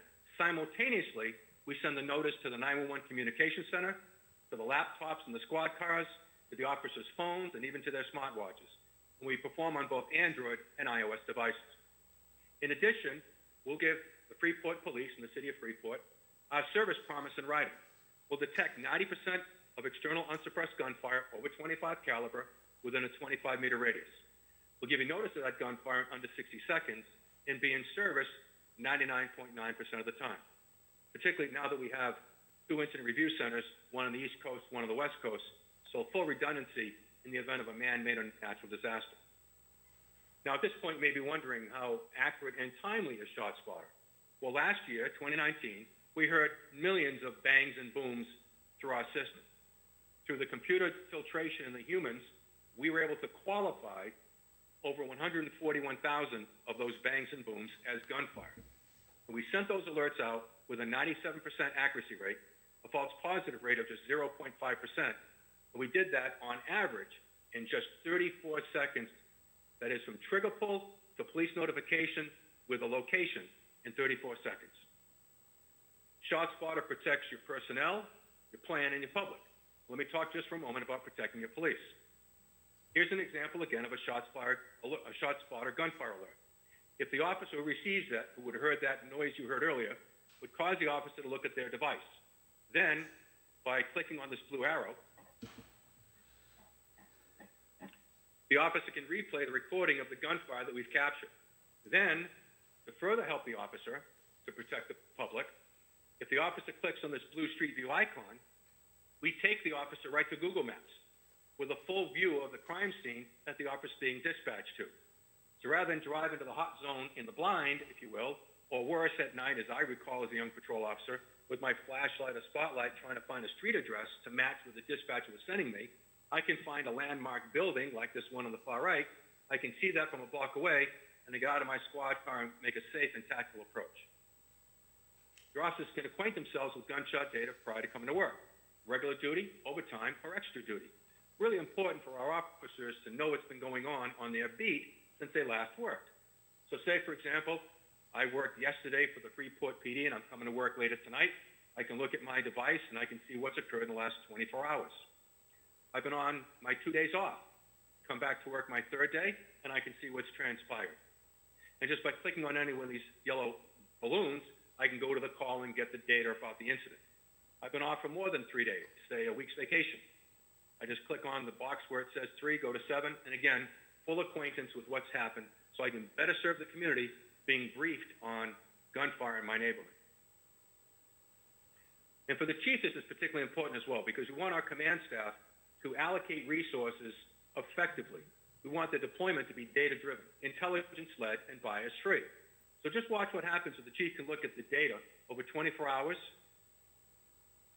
3 days, and 7 days. I think we can all clearly see where discretionary deployments, such as overtime or tactical forces or units with other departments, wherever we have anything more than our regular patrol, we can dedicate it where it's most needed and better protect the community. ShotSpotter directly offices the crime scene location in near real time, multiplying the value of existing technologies and gun violence reduction strategies, and build a stronger connection between your agency, your police agency, and the people they serve, your constituents. Now when someone fires a gun, officers are led directly to the crime scene location. That gives them a chance to work the neighborhood, the crime scene, talk to witnesses, and gather evidence, particularly forensic evidence that can be submitted to the ATF to match shell casings with crime guns.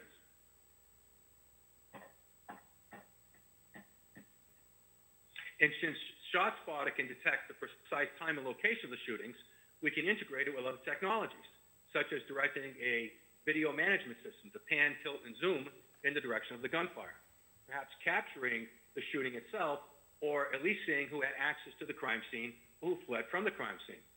Similarly, multiplying the value of other technologies, computer-aided dispatch and record management system, other video feeds that may not be government controlled, like a camera at a gas station or the ATM at the bank. By knowing those video assets and knowing where and when the gunshots occur, we can match that and solve the case.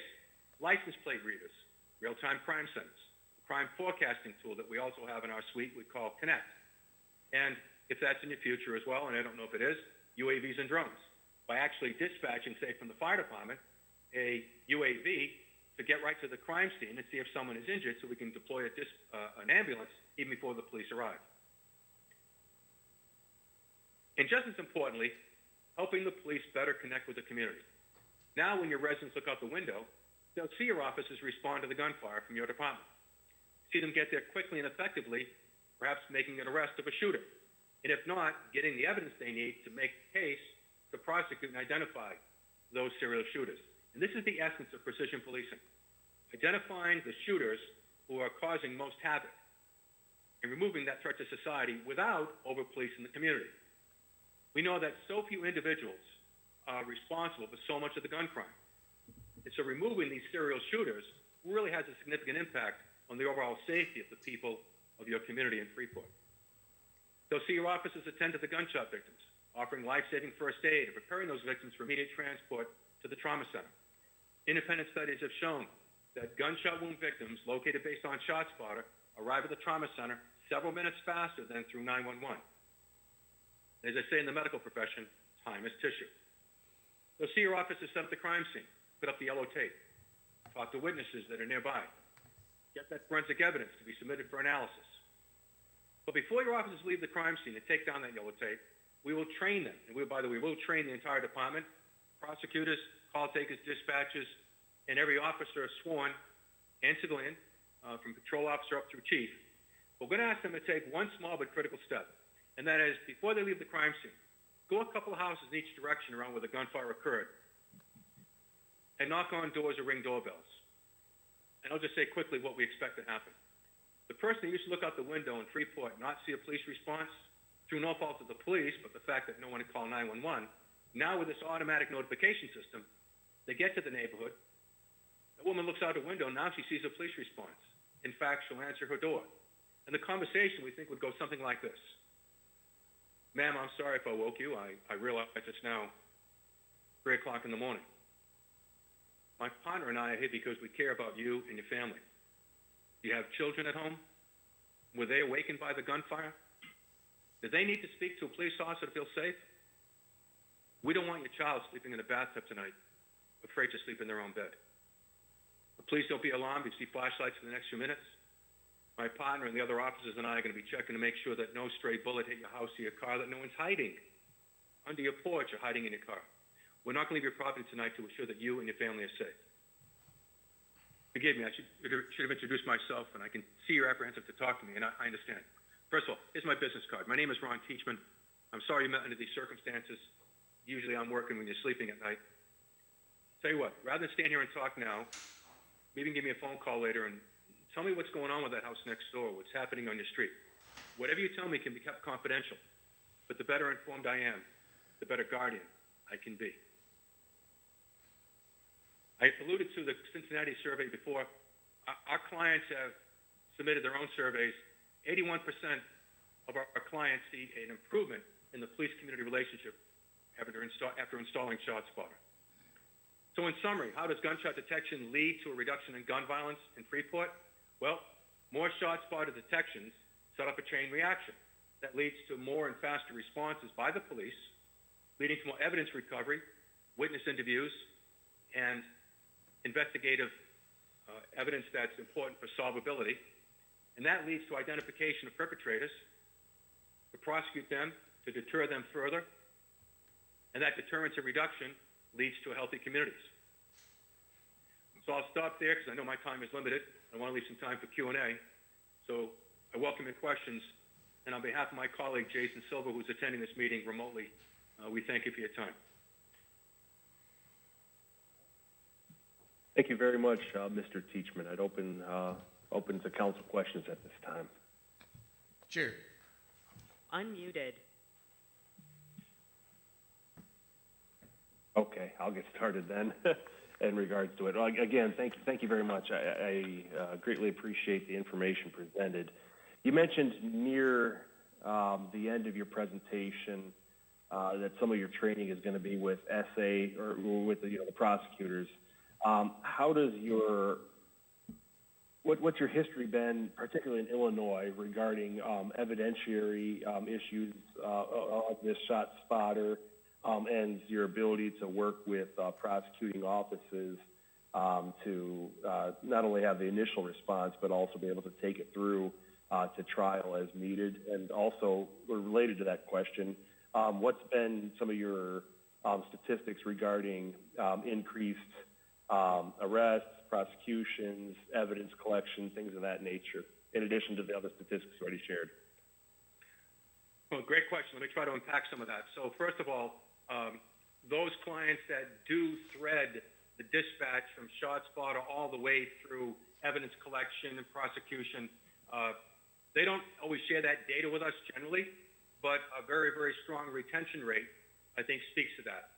We have, even in these challenging times this year with the pandemic and the summer of civil unrest, our clients have maintained their subscriptions. In fact, many of them are still expanding despite these challenges. So I think that speaks to your question without the specific data.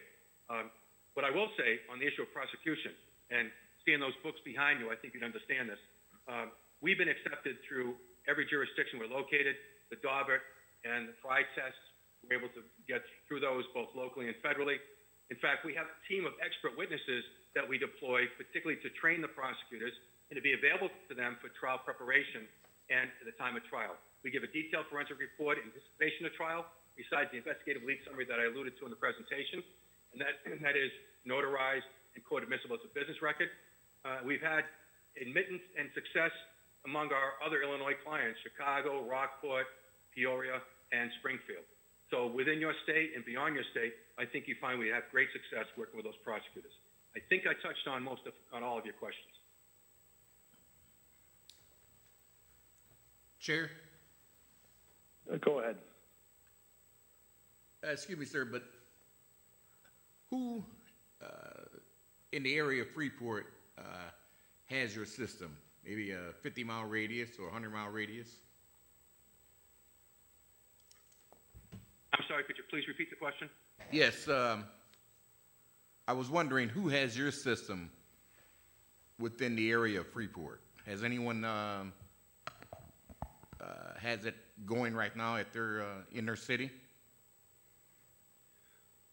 Okay, I think I heard that one, a little bit of echo. So in Illinois, Rockford, Chicago, Peoria, and Springfield. A little further north of you, Milwaukee, and then Minneapolis. So those are in the region, but the 4 that I mentioned are in the state of Illinois. And I think we just went live today in Kankakee. Is that correct, Jason? Yes, that is correct. We went live today in Kankakee. Okay, so now we have 5 Illinois clients, and I'm going from my memory. But to reference any of our clients, we're a very transparent company. If you go to our website, ShotSpotter.com/cities, you see all of our clients proudly listed right on our website. And if you go to their ShotSpotter.com/results, it'll show you some of the results that our clients have witnessed since installing our solution. I have some of them to present tonight, but with the time limitations, I didn't get into it. But serious reductions in overall gunfire, in injuries, and in homicides. Thank you. Did I answer the question for the caller? Assembly person? Thank you. That'll work. Alderman Ross. All right, who was that? That was Alderman Ross. I tell him thank you. Okay, all right. Chair, Alderperson Bradshaw. thank you. I did go onto your website, Mr. Teachman, and it was very interesting. I see there are a lot of cities that are already involved. My question is this. I see that you charge per square mile, and in the past we were quoted a price of $250,000 per year. What areas does that encompass? How many square miles? So let me answer that first, and then I'm going to ask my colleague, Jason Silva, who is your account executive, to give you the specifics. Let me say that I've been with the company 5 years, and there's been a recognition by our company that smaller towns and cities were discouraged from engaging in our solution because of the price point. So we've refined that and made serious adjustments to the pricing.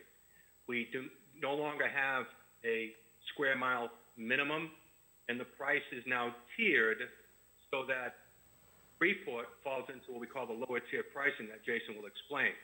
But before he does that, let me just talk about the footprint, if you will, our terminology. So very few, in fact, none of our clients encompass the entire boundaries of their community. I think there's one that comes to mind in Connecticut that has every home covered, but not every acre, because there's a lot of industrial land or there's a lot of open space that doesn't experience gunfire.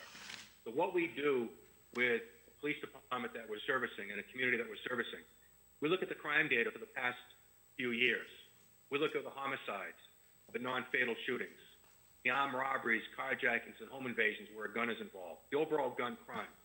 And we place ShotSpotter to cover like a dome of protection where the data determines it should be. This is a data-driven solution. And so we'd love to cover the entire acreage of Freeport, but work with your police department to make sure we just cover that which is necessary.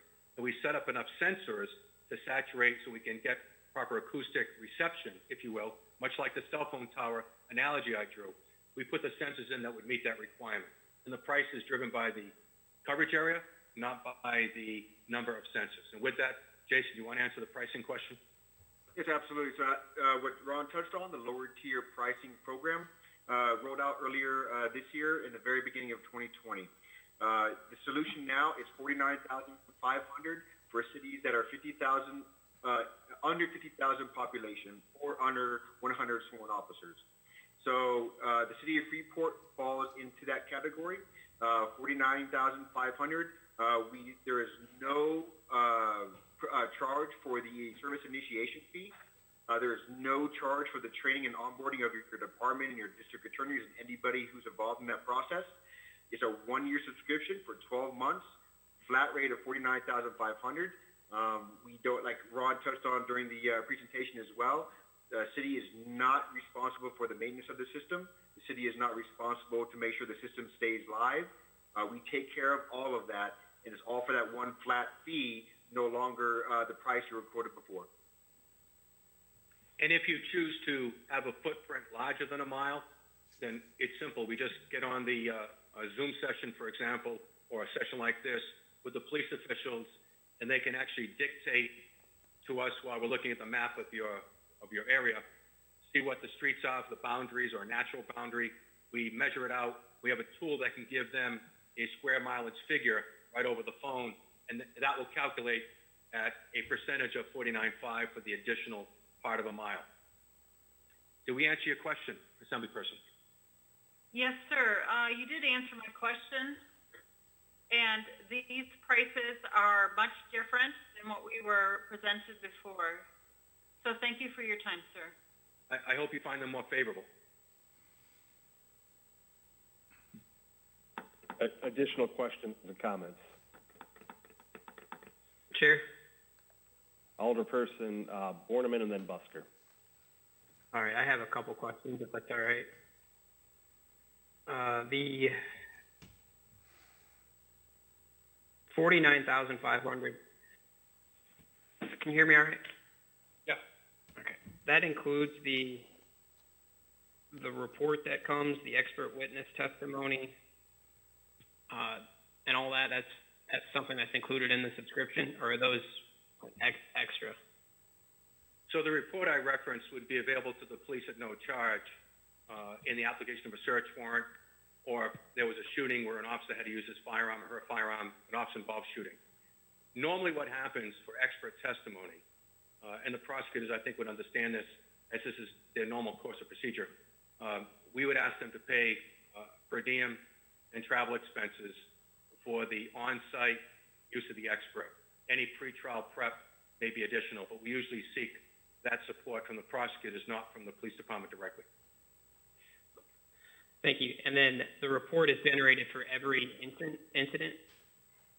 No, those detailed forensic reports are usually limited, as I said, application for a search warrant, and usually we call a blood shooting, a non-fatal or fatal shooting, not for every gun-fired event, but in trial preparation, particularly when there's been penetrating trauma, or as I said, an officer-involved shooting. Okay. Another question, in your presentation, you mentioned you utilize either your own infrastructure or utility poles. Have you had success in Illinois using ComEd's utility poles that you're aware of? Yes, I wish I had my operations person on the phone or on this call with us, but my understanding is yes, we've worked with ComEd before and had success with that. Although utility poles are a secondary installation, what we usually seek to do is get up on rooftops of buildings, gives us a little bit more altitude, which is better acoustically. Now, how do we do that? We go to city officials, like yourselves. We ask for permission to use your government buildings first, schools, libraries, police stations, fire stations. But there are never enough government-owned buildings to satisfy our appetite because generally our deployment is, depending on topography and architecture, 20 to 25 census per mile. So, and you'll find that there's probably not a square mile in Freeport that has that richness of government buildings. Plus, they have to be spaced out strategically. So then we go to privately owned commercial and residential properties, especially we can get higher properties, tenement houses or apartment houses, apartment buildings, and businesses, and we ask to use their rooftops. And we seek that from the private community, private sector, and we're responsible for seeking those permissions, gaining those permissions, and we give those building owners some degree of confidentiality about the placement of our devices. And they're usually located out of view. They don't need to be in line of sight because it's not a site-driven technology. So they're lashed to chimneys or on a freestanding tripod in the middle of the roof. Did that answer your question, sir? Yes, it did. So another question I have is that obviously this isn't going to add more officers, but it might make our officers more effective. But at the end of the day, we only have so many officers to respond. In your experience or through, discussing with your other clients, is this, since it's data-driven, is this helpful in applying for grants to receive additional resources or funding or support from from government agencies like state police or Department of Justice? So that's a great question. Let me unpack that in this way.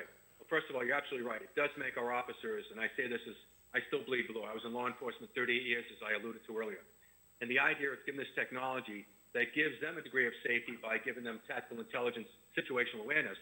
But because the data is now available to them individually and to the department collectively, we can deploy more effectively. We know what shifts we're seeing more gunfire. We know what neighborhoods are seeing more gunfire. And we can allocate those resources, shift those resources where they're most needed. And it's not a huge burden, even though they're going to be getting more volume of calls, because they're going to be able to be more precise in their policing, remove these serial shooters, reduce the overall gun violence, and lead to a better normalization. So in the end, it's a win-win. Now, as far as grants, as we want to proceed soon to be deployed in Freeport, in the strategic long term, we actually work with our clients to help them get grants. We've got somebody on our staff who works in Washington. She monitors the federal pipeline and advises our clients and prospects of grant opportunities for sustainability.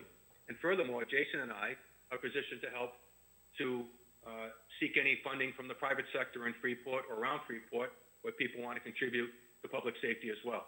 For example, we've seen success talking to hospitals because they're the ones treating these victims.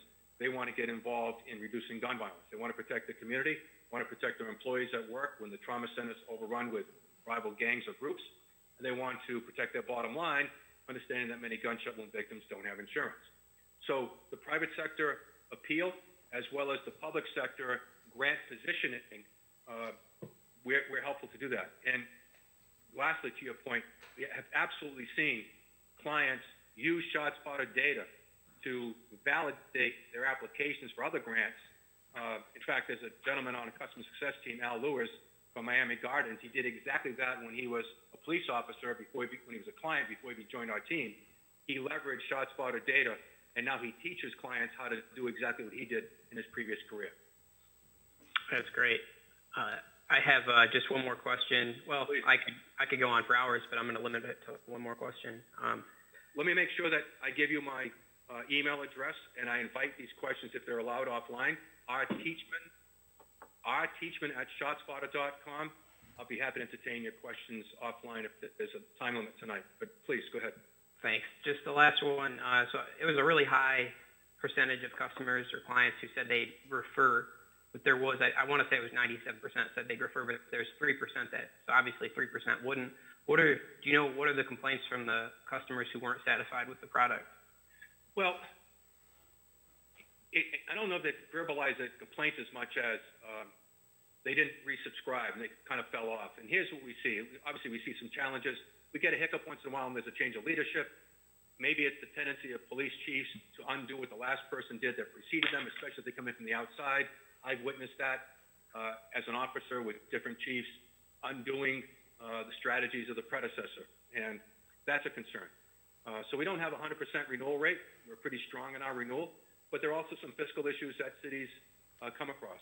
And the last thing I'll say about our performance, we stand by our performance and in fact, as I said earlier, we give our service level agreement in writing of 90% notification of external unsuppressed gunfire of a .25 caliber. That's what we stand on. The performance that happens after that is kind of out of our control. We train, we coach, we do the best we can, but to give the clumsy analogy, it's kind of like having a membership to a fitness center, right?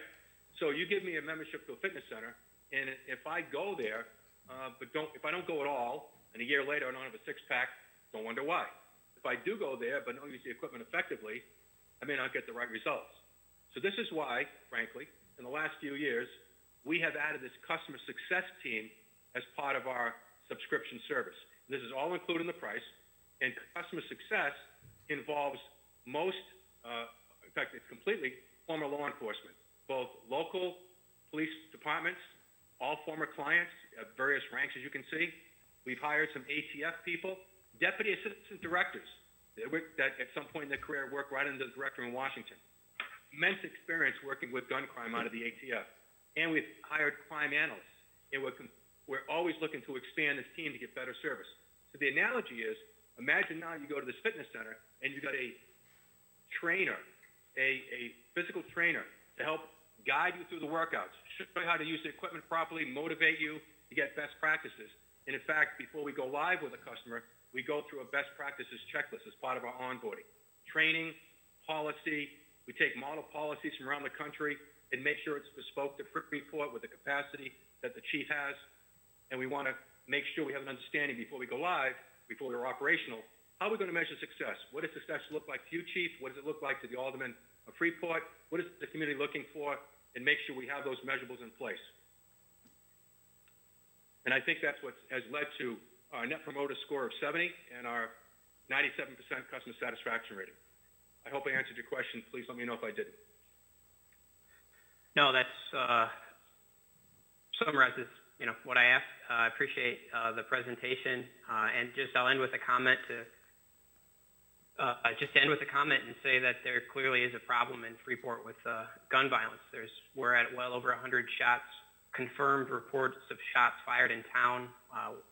There's been more murders this year than I think, than I can recall. We're 7 or 8 murders in Freeport, and if I'm wrong, I apologize, but it's somewhere near that. And our police officers can only do so much, and this is a program, I think the price is extremely reasonable when you talk about the value that it could add and the safety to the neighborhoods that it could add. And I totally agree that it's a small percentage of the town, of the city, that is causing these problems, and the more effective the investigation is from the start, the more effective the prosecution is at the end. So this is something I really encourage the manager to move forward with. And also, they brought up a good point in that, there probably are some private partners that we should approach about assistance with this funding program, which even would include, not just the county, but, medical professionals such as FHN and other area things. So that's summarize my comments there. Thank you. And I appreciate your support. Let me just add this, if I may, quickly. I believe I saw the fire chief, and he may still be on standby for item 13, if I recall on the agenda. Appreciate his service. The fire department has had automatic notification technologies for some time. In fact, we've made it code.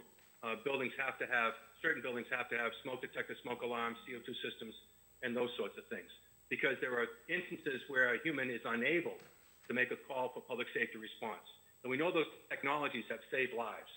We position ShotSpotter the same way, but instead of responding to a house fire, we have the police respond to the gunfire. Alderman Busker, you had some comments and questions. Yes, a couple questions and then just a quick comment there. First question, I think was kind of answered in the previous answers, but as far as location of these, you said they're really, you try to keep them out of sight. Have you had much problem with people locating them and then trying to dismantle them or get them out of the way? And No. Yeah, no, we haven't had a problem with vandalism or dismantling. Again, a large percentage of our deployments are rooftop-based and very discreet. And those that are put on utility poles tend to merge with other things on utility poles and cameras and license plate readers and all sorts of other devices. We don't see that, and especially if they're co-located. We have to have power, that's an issue. But we haven't seen people come along and try to shoot them or shimmy up the pole and dismantle them. It hasn't been an issue. But we do build enough redundancy so that if there's any kind of failure of a particular device, and usually it might be electrical failure, the house we're on or the building we're on loses occupancy, gets shuttered, we'll have to come in and relocate that sensor. But there's enough redundancy built into the array that we can lose a small percentage of our sensors for a short term and still have the coverage that we guarantee by contract. Okay, follow up? Go ahead. Yeah, I just wanted to say too that I was able to have a random conversation here about a month ago about this very system that is used in Chicago, and the person said that they have noticed in their neighborhood that they were having, because it was right in the middle of our having shots fired every night around here, and they said they had the same thing,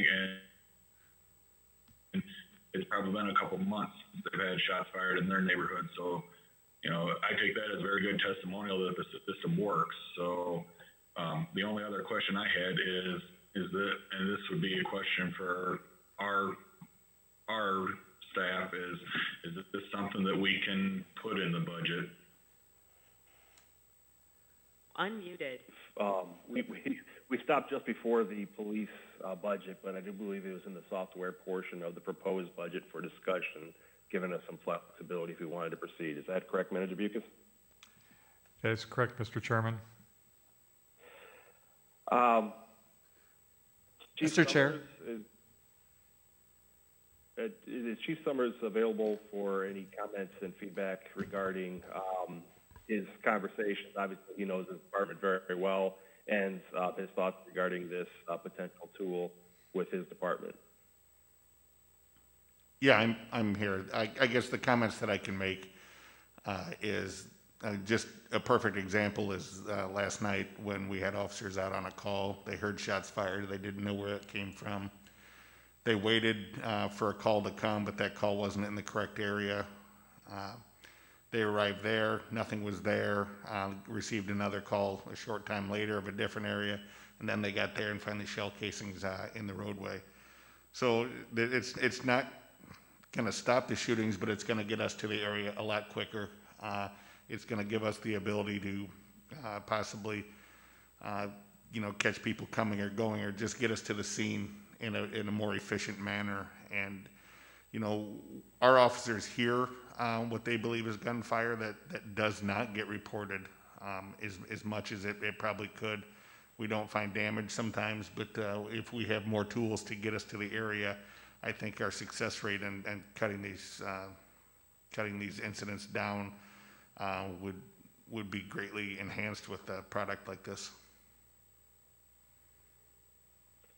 And just to follow up, Chief, have you had an opportunity to talk with any of your counterparts in Rockford regarding their experience with this company and technology? I talked to one of their officers. It was about a year and a half ago. I've been trying to get back in contact with him to see how it's going. We talked. He was at the time he was really impressed with it. I think we're aware of the problems that Rockford's having.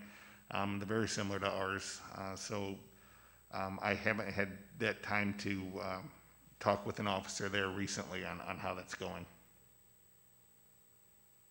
For what it's worth, about a month ago, I was able to talk with one officer, but again, this is just street level, if you will, and it was very positive feedback regarding the technology, the ease of use, its efficacy in the city as well. But are there other questions for either Chief, Manager Bucus, the presenters? Mr. Chair? Is that Alderman Misick? Yes, it is. Thank you. I had a comment and two questions here, if I may. First of all, comment is really excellent presentation and really looks like a great opportunity to take steps in the right direction and being able to get people to the scene much more quickly. You had mentioned a couple times in the presentation about that anything 25 caliber and larger the system is set up to hear that well. Now I know there's a certain percentage of gun violence with 22s and so forth. If it's within a particular range of the sensors, is there still a percentage of those that is still able to be pinpointed? So it's likely that we can capture it and have it recorded on one of the sensors. The issue is there's such a low energy with a low caliber that the event doesn't reach the sensors. We have to have 4 sensors for a single shot event, 3 for multiple gunshots. And that means to engage that many sensors at some distance from the incident, there has to be enough energy. And we're finding that 22 caliber, although we may capture the event, we could actually qualify and locate it, we can't do it frequently enough to meet the service level agreement of 90%. So we assure our customers of 90% notification for external unsuppressed gunfire with 25 caliber. But with the 22s, first of all, we're not seeing that much lethality of that low caliber, and that's why it's not part of our service level agreement. But it is possible that we could hear it, locate it. We just don't consider that part of the guarantee. Okay. Thank you. Follow up? Go ahead. So in the presentation, if I recall correctly, you mentioned that in establishing better relationships between the community and the officers, and I think you were saying 83% better relationships there, and it sounded like you have some other parts to the program, perhaps some communication tools and things that can be done there. Can you explain some of the contributors to that better relationships? Sure. I think we start with the reality that so much gunfire never gets reported. And as I began the presentation, this gap of expectation and actual service. And it's not the fault of the police. Imagine the fire department if fires were burning throughout the city and nobody ever called, and you couldn't see the flames. If flame of fire was invisible in the night sky and nobody called the fire department and they stayed at the fire station and buildings burnt down and people died, I think you'd be pretty upset with your fire department. But we have the technologies that notify the fire department. They do respond. They do save lives. We're trying to position the police to do the same thing. And that's where the community engagement comes in. That's where the community trust is built. Just by showing up, show that you care. We're in those neighborhoods during the day. We're writing parking tickets. We might be talking to people.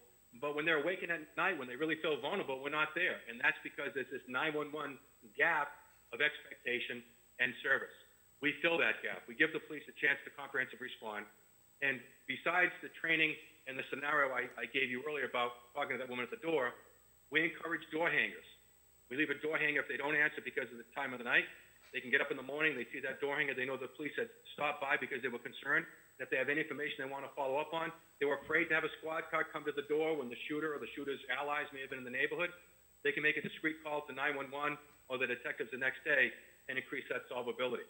And that's what's led to suppressing crime is it's twofold. Comprehensive response by the police, sending a clear message, we do care about you, and then the community getting involved in that conversation because now they feel empowered to work with the police.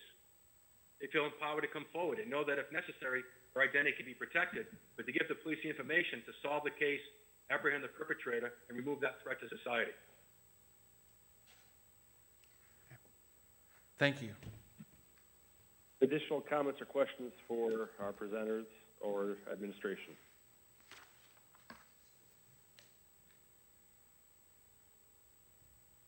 Manager Bucus, as we indicated, we've got at least a placeholder for consideration for this for later on in the discussion. Is there anything else you need from us further at this point of the committee of the whole on this matter? Or? I'm sorry, go ahead. No, or is it just presentation at this point, and we'll discuss it when we discuss the budget further down the road here?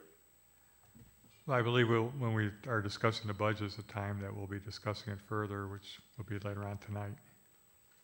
Okay. Anything further then for our presenters?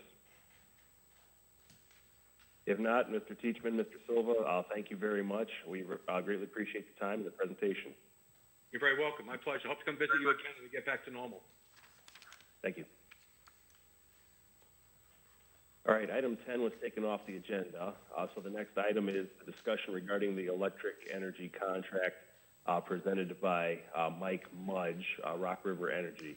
That presentation in person, Manager Bucus? Actually, Chair, that was changed to Director Boyer. That's right. You did tell me that was going to be Director Boyer. Director Boyer, please. Thank you, Alderman. The City of Freeport maintains 23 electrical accounts for power that power the city's water and wastewater utilities. The city began contracting its electrical supply in 2006 with 5 different suppliers and 5 separate contracts over the past 14 years. The current electrical supply contract will expire at the end of December. Approval is needed to secure a new contract that would start with the ComEd reading in December 2020. The current bid comparison lists 9 different suppliers with the current low rate at 3 years with Direct Energy followed by AEP and Dynergy. Funding for the electrical contract comes from the Water and Wastewater Operations Fund, and staff requests that the Committee of the Whole recommends to the City Council to select the lowest supplier during the next regular city council meeting for the term of not less than 3 years. So that would be the meeting on the 16th. There are, and I just want to mention, there are fluctuations daily, and so this will give us the flexibility of approving the apparent lowest bidder at the time of the council meeting next week.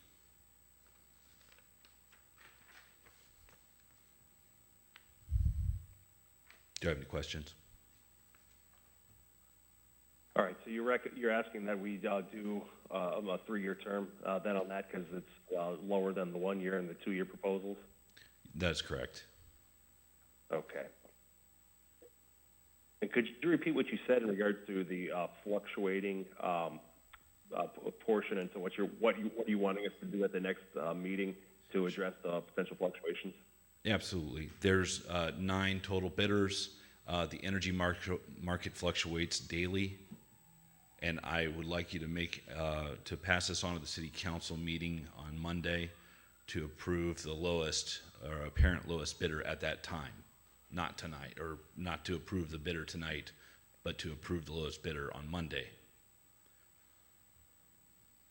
Has Rock River Energy, who's, if I recall correctly, historically kind of collected these bids for us, have they had any issues with any of the providers on here that would impact our consideration other than just the lowest responsible bidder? I asked the same question. The answer is no. Okay. Other questions? Hearing no other questions, I suppose you just need a motion to move this to the next city council meeting. And I make that motion. Second. Seconded by, I think I heard Parker, and if it wasn't, I heard Busker for sure. But was there additional comments or questions? Okay, hearing none, there's a motion and a second. Madam Clerk, could you call up the roll? McLanathan. Aye. Ross. Aye. Parker. Aye. Busker. Aye. Brashaw. Aye. Misick. Aye. Berberay. Aye. And Borneman. Aye. Motion passes 8-0. Thank you very much. Thank you, Director, and thank you, Madam Clerk.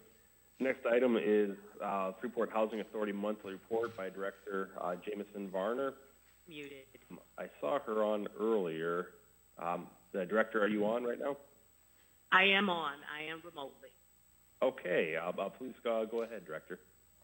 All right. And again, as always, thank you for allowing me the opportunity to speak with you all. And I will be brief. The main things that I want to focus on right now is, number one, we have received approval for our Section 18 application, the demo dispo application. We received that letter from HUD on October 22nd, and we have moved forward with submitting the documentation that we need for the tenant protection vouchers, which I am thinking that we should receive fairly soon. I do have a conference call with HUD tomorrow, so I can get a better idea of when they'll be releasing those documents. One thing I think is important for everyone to understand, I know that many people recall at one time that the city of Freeport had Section 8 vouchers. In 2007, those vouchers were voluntarily released from Freeport and given to Winnebago County. And I don't know the reason why, but we're not able to start a new voucher program for the distribution of the tenant protection vouchers. But what we are able to do is partner with another housing authority.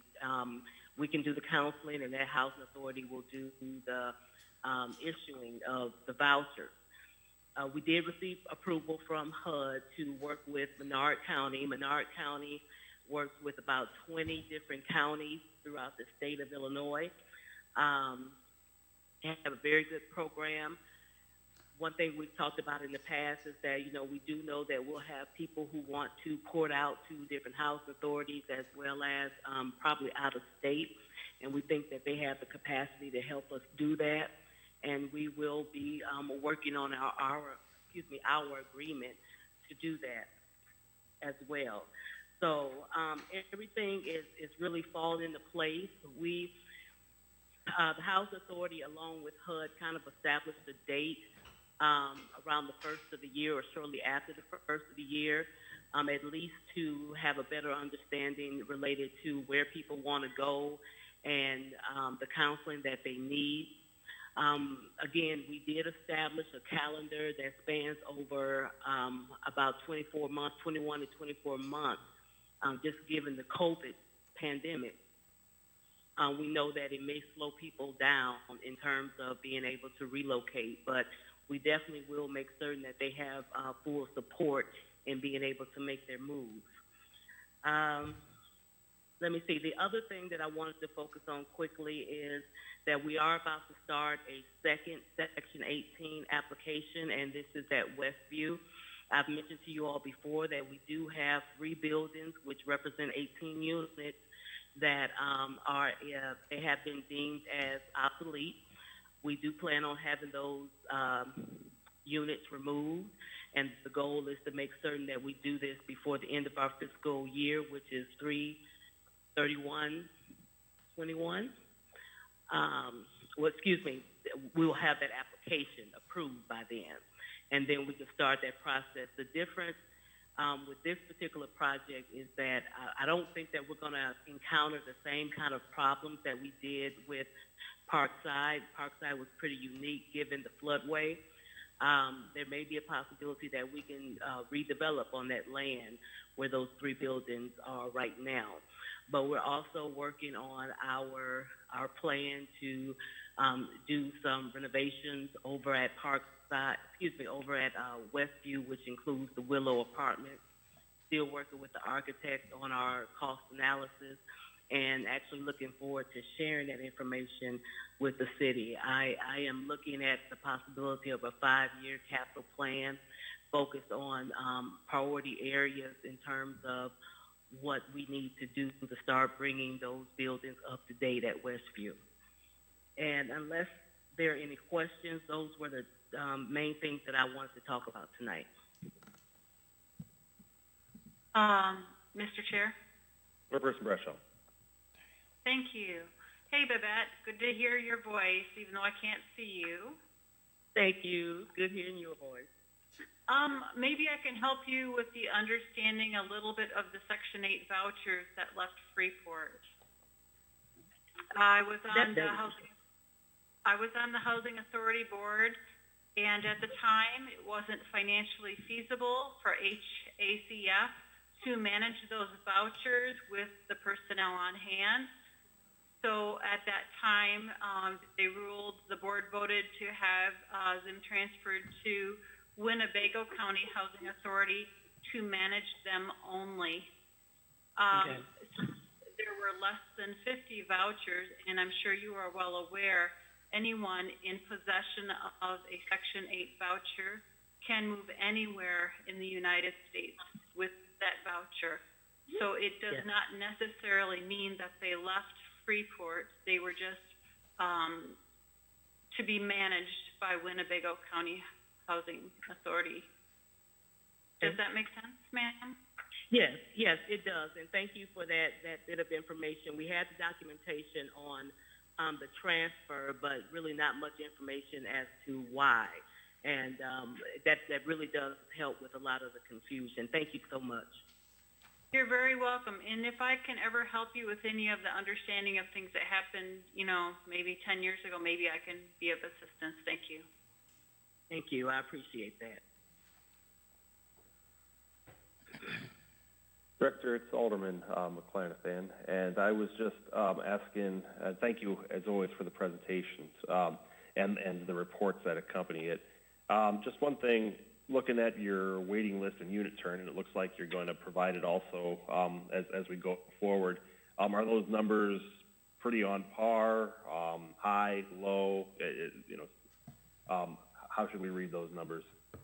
Yeah, actually, those numbers are honestly fantastic. And what's really going to help us is that when we're able to remove those 18 units, they won't count as vacancies, and that's the ultimate goal.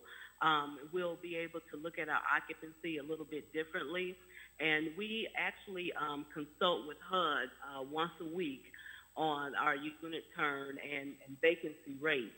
And they have also said that, everything is looking good, but once we get this application in and get those units offline, it'll be even better. And actually, I think that right now, in terms of livable units, we actually have about 6 units to turn at this point. So we've been moving pretty good. Okay, thank you, Director.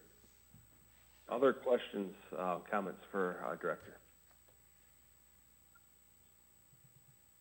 Hearing none, thank you, and we'll see or speak with you again shortly. All right, thank you. Have a good night. You too. Okay, next item on the agenda is item 13, discussion regarding first due software for the fire department pre-planning, presented by Chief Liggett. Thank you, Chair. Can everybody hear me okay? Yes. Very good. Thank you, sir. Background in this particular project, the current fire department pre-incident planning software is obsolete and will not be supported by its parent company anymore. The Freeport Fire Department is also totally paper-driven on our fire inspection process. We do not electronically track or record fire inspections. This severely limits our ability to access critical data for community risk assessment, inspection/violation data, fire inspection frequency and coverage, and accurate list of businesses and multifamily occupancies. Without reliable data, we cannot define the fire risk problem and track fire inspection productivity. This program will help us do that. It'll help us this will permit us to schedule and track fire inspections for all businesses, commercial, multifamily, residential properties, establish and maintain a pre-incident plan for all businesses and commercial, multifamily properties in the city, have a public-private web interface where businesses and property owners can enter critical contact information, enter information about correcting violations, and in certain instances could be used as a platform for self-inspection. The interface will also be used to collect critical pre-planned data. This program will serve to give us real-time data from multiple government organizations, and it will be available to us day one, as soon as we flip the switch. This program will interface with our computer-aided dispatch software that will allow us to utilize the program to see emergency call information, notes, submit response time stamping, and have simultaneous access to our pre-plans. With our current mobile data computers configuration, we are not able to do that. We actually have to log out of the mobile data computer in order to use it on the internet to see our pre-plans, which is not necessarily feasible. So it's a lot of work to do when you have 5 minutes to get to the call. So this system utilizes mobile capable tablets that will allow us to phase out our mobile data computers, reducing and eliminating those technology costs. A tablet with ruggedized base is about $700, and an MDC is about $4,500. We are initially purchasing tablets through FirstNet for $100 each on special. The tablet system permits the fire inspection to be entered directly into the web portal, making the information immediately available to responders should an emergency occur hours later. This is critical where several week processes our current pre-planned software, which delays access and updated information, and this will drastically improve that availability of that data. Once we have a full year of data in the system, we'll be able to measure quantitative and qualitative data from our fire loss prevention and code enforcement standpoint.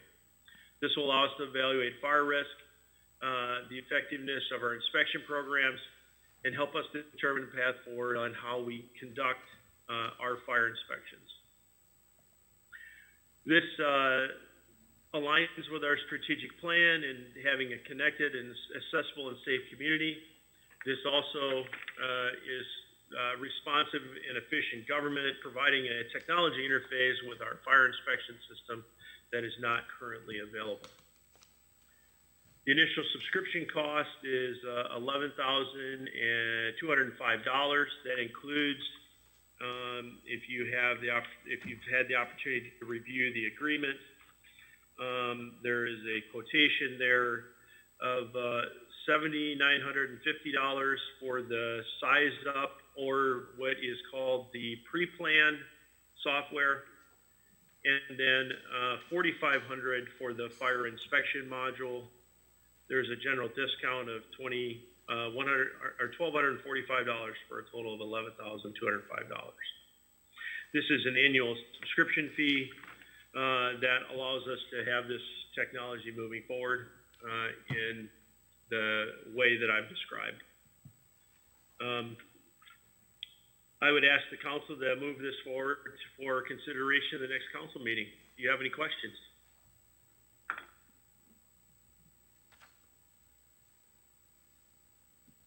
Mr. Chair, Alderman Brashaw. thank you. I would like to make a motion to move this forward to the next council meeting. Thank you. Second. Second. Okay.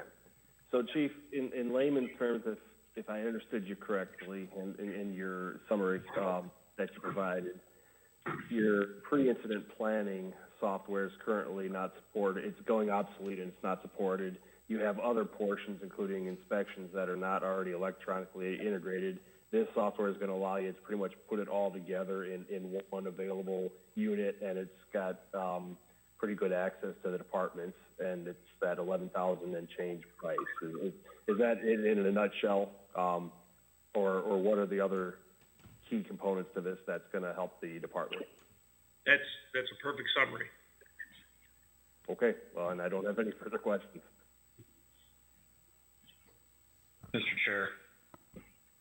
Alderman Busker. Yeah, I just have one question. What's the capacity of the software? I mean, how much information can be stored in it as far as pre-planning and anything like that? It's web-based, cloud-based, and we will have instantly available to us everything that's available through Google and the assessor's office, any real estate agency that has posted information about it. It makes it instantly available to us. That's the beauty of this particular software. It's web-based, cloud-based, and it automatically pulls everything out based on that parcel number and address. It makes it instantly available to us in the fire department. Follow up? Go ahead. So, if, based on that, it would help you even if you got mutual aid call outside the city of Freeport, you would be able to access the information if it was inputted for those areas outside, or not? No, well, it could be if they are also subscribers. I would be able to see it. We have the ability to give that. If another department like Freeport Rural or German Valley or other departments in Stevenson County chose to sign on with this, and give them access to our pre-planned information, and they can also give access to theirs. Okay, thank you.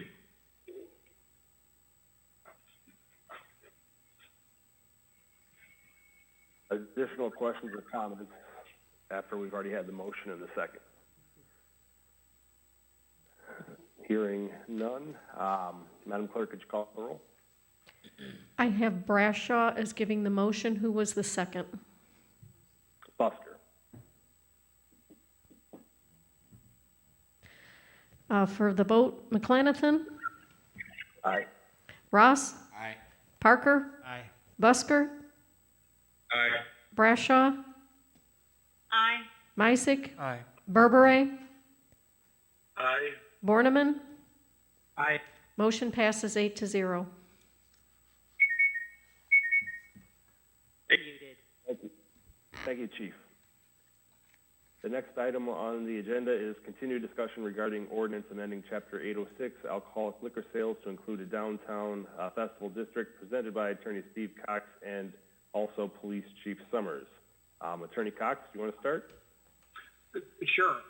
I can be very brief. I think that what you have in front of you tonight is what was provided and what Attorney Mahoney and I discussed with council last month. So there haven't been any changes to the ordinance since then. I think that the council laid this over for further consideration because of the short amount of time that you had to review that ordinance. So really my purpose tonight in being here is just to answer questions if you have any. First off, I'd ask Chief Summers, having reviewed the most recent updates, Unmuted. red flags that aren't addressed or ways that you think we can address further regarding enforcement, crowd control, public safety, liability, whatever it is in regards to that? Or are you more comfortable with this version as drafted? I'm more comfortable with this version as drafted. I think there's the additional safeguards that the commissioner can turn it on and turn it off whenever they want. The enhanced fines in the area, as well as some of the other environmental issues that are different now than they were, say, 5-10 years ago, that would create more headaches, I believe, that were down there now. I think the way that the ordinance is drafted gives us adequate controls over what we need to handle those on those limited bases to start off. And as we go, we can determine the things that we need extra or things that we need to change as we see how those limited days go, and build on it that way if we need to.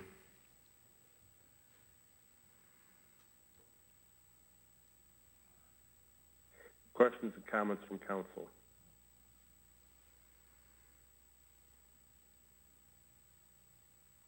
Or have we been going too long tonight? I just had a quick one. Go ahead, Alderman Borneman. Chief Summers, if when this is in place and there is a festival evening, are the police going to have an additional officer on duty to be assigned to that area, or do you not know specifics?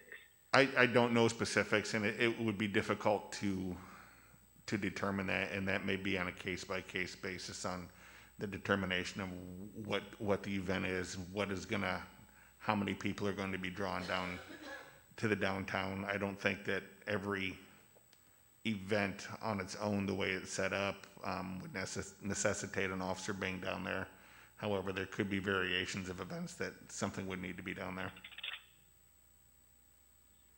Okay, thank you. Mr. Chair? Alderman Lysick. So as the ordinance is currently written, it's saying there shall be no more than 6 scheduled dates in any calendar year.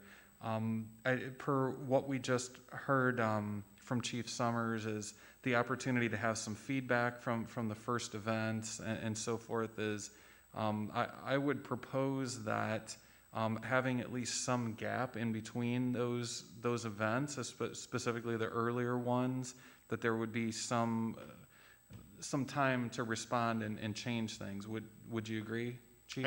I would agree that we need to have the ability to change things as it goes. But I think that's one of the reasons that the Liquor Commission proposed the 6 events, is so we can gauge what needs to be changed in the area. It'd be difficult to keep coming back to the table and changing an ordinance after every event, but we can see those things that change as we go. Thank you. Alderman Misick, just for a little point of clarity on that, it looks like the first one would possibly be the Arctic Ale Walk, which is scheduled for February, and then I don't think that there's anything else that's even being considered until the weather gets nicer. Okay, thank you.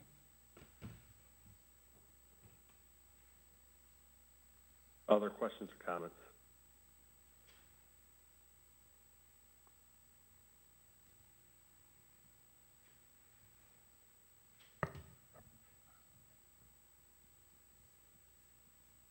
Are we, Chair? Go ahead, Alderman Borneman. this at the position where it needs to be moved to a council meeting? If the council is comfortable with it, generally as drafted and ready for it to move to the committee meeting, that would be the next step. Well, I'm going to make a motion to move this to a regularly scheduled council meeting, whether it is the next one or I guess I'd leave it to the city manager's discretion if there needs to be a reason that it's not at the next one. But I would make a motion to move this from committee to council. Second. Did I hear Parker do a second just before Busker? Did I hear that accurately? Yeah. Okay. Manager Bucus, do you have any input in regards to whether it's the next scheduled council meeting or a little bit further down the road? No, I think we could schedule this for the next council meeting Monday next week, the 16th. Okay. Well, in that light, I'm going to take Alderperson Borneman's motion to move it to the next regularly scheduled city council meeting, seconded by Alderman Parker. Any further discussion? Hearing none, Madam Clerk, could you call the roll? McLanathan, Aye. Ross, Aye. Parker, Aye. Busker, Aye. Brashaw, Aye. Meissick, Aye. Berberay, Aye. Borneman. Aye. The motion passes 8-0. Thank you, Attorney Cox, for your work on it. Thank you, Madam Clerk, for the roll call there. The next item then is public comments. Are there any public comments on agenda or non-agenda items for this committee of the whole? Is there anybody on the phone line, Madam Clerk? No. Okay, well, I'd say there's no public comments. Then the next thing is a motion to adjourn with the understanding that we are on a recess from the Finance Committee of the whole, which is set to reconvene after this meeting. Is there a motion to adjourn the Committee of the whole? That was Alderman Busker, seconded by Second. Alderman Ross, I think that was. Was that Yes. Alderman Ross? Yes. Okay, any discussion? Hearing none, Madam Clerk, call the roll. McLanathan, Aye. Ross, Aye. Parker, Aye. Busker, Aye. Brashaw, Aye. Meissick, Aye. Berberay, Aye. Borneman. Aye. Motion passes 8-0. Okay, I see it's 8:08. I'd ask that we reconvene in 3 minutes at 8:11, just to give the folks a moment if they need to. I'll see you in 3 minutes. Muted.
unmuted. Alderman McClanathan, the attorney advised that you can go ahead with just reconvening with a roll call. All right. Are we ready at City Hall, Madam Mayor? I believe we'll be ready in just a moment. City manager had stepped out. All right, just let me know when you guys are ready over there.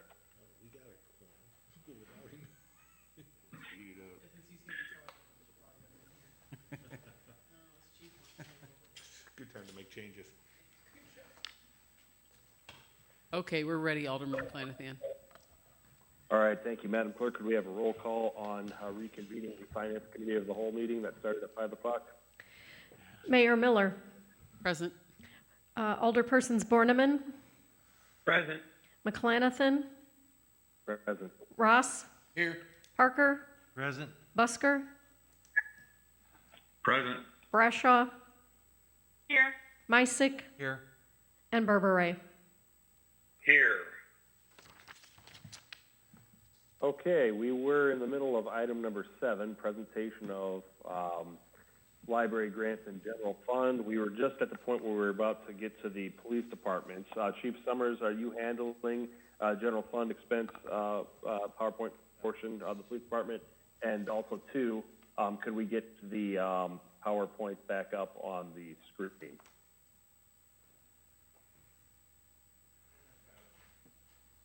Okay.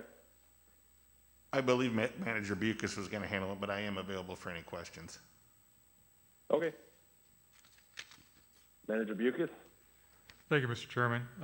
As previously stated, we are looking at fully funding all the positions in the police department. And not only that, but adding a social worker is included in the budget as well. Looking at the pension, police pension contribution, we're looking at the normal cost next year of about $442,000. That'd be item number 462.1, $441,800. We're also looking at education, training, and travel. That's line item number 575 of about $52,000. That's because of all the new recruits we're going to have to train and the state fees to as well. And then towards the bottom under line item 755, the second to last item, under software, we did include $50,000 for the shots fired software that you heard a presentation on earlier this evening. And that's basically the highlights for the police department. Thank you, Manager Bucus. He answered one of my questions regarding 575. It might seem kind of minor, but it is $6,000 difference. Looking at 612 books, periodicals, and membership, like a 300% increase in regards to that $6,000 increase. What's going on there? And is it needed in light of all the rest of the budgetary concerns to get the department back up to the levels that we're talking about? What was that line again? I'm sorry. 575. 612 books, periodicals, membership. That's the $5,000 increase was for the redaction software, the subscription for the redaction software that goes along with our body cameras that we needed to have in order to do all the redactions in the timely basis for the FOIA. With the cases that came up early in 2019, we had to prepare those things, and we had to enter into a subscription to have that software available for us so we can comply with the law. Okay, so it's a membership in that software. It's not journals or newspapers or something like that. That's correct. Okay. What number, when you say this gets back to quote unquote fully staffed plus a social worker, what number is that?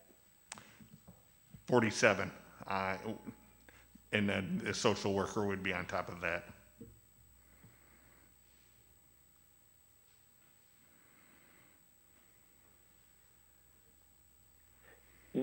was the thought process? You got a substantial, I'm looking at the overtime portions, 431, 433, 434. I know we obviously, you had a lot of departures, retirements and otherwise, and that led to a significant increase in your overtime. Are you projecting this year's overtime to be on similar levels, even if you are looking to add individuals? I know we got 3 down at the academy right now, but what's the thought process behind a substantial high level of overtime? If we can get back up to the our 47 authorized, I believe that our overtime would actually be reduced. Traditionally, our court overtime is the same. We are experiencing a high level of callback because of the shortage of people. However, at the beginning of the year, during the civil unrest, we incurred a huge hit to the overtime budget on that, and I would not anticipate that to happen again like it has this year. Also, looking at health insurance, it's a big jump. Is that because you're planning, you're putting this as if you have 47, 48, I should say now, on there? Is that why health insurance is so high? Yes, that's correct. And if you're looking at what we're... Sorry, go ahead, Manager Bucus. I was just going to say, we were looking at the projected for this year. You have to remember we had, a number of vacancies throughout the year. And so that's why the health insurance was actually down less than what we thought we were going to spend at the beginning of the year. Right. What are you at right now for Manning, Chief Summers? We're right at 40 right now. Does that include the 3 that are currently in academy? That does. Do you anticipate, what's the time frame for having additional, if you got another 7, yes, the social worker, I assume that would probably be quicker than the others, but for these additional 7, when do you realistically anticipate having them online? We are on a waiting list for the 2 academies for the January academy. We have 3 spots in one academy that begins in March, and we have another 3 spots in an academy in May, and another 3 spots in September for a different academy. So dependent upon what goes on, we kind of have those spots reserved already. How's your waiting list looking regarding recruits? We just conducted our physical test this week, so we're in the process of establishing the list. A little off topic, but were your efforts to increase minority applicants successful? On this, we did have a few minority applicants. I don't think we were able to go through, because of the shortness of the testing process that we needed to get through. Our recruiting time wasn't as long as I would have preferred to do that. So I think the benefits from what we've worked on in the Social Justice Committee meeting would show on the next recruitment phase. For what it's worth, I know my colleagues expressed a lot of support, or some of my colleagues expressed a lot of support for a spot shooter, and I think for the amount of money that you're dealing with and the potential impact in regards to it, I think it's definitely something that should stay in your budget. You guys should explore that. I'd definitely be in support of that. I have one kind of overall question. This goes back to what I'd asked you in regards to when folks can be online. So you anticipate by the end of this year being able to hit that 48 number, assuming you have a good talent pool of recruits and you have academy spots. Is that correct? You actually think you'd be able to fill that up?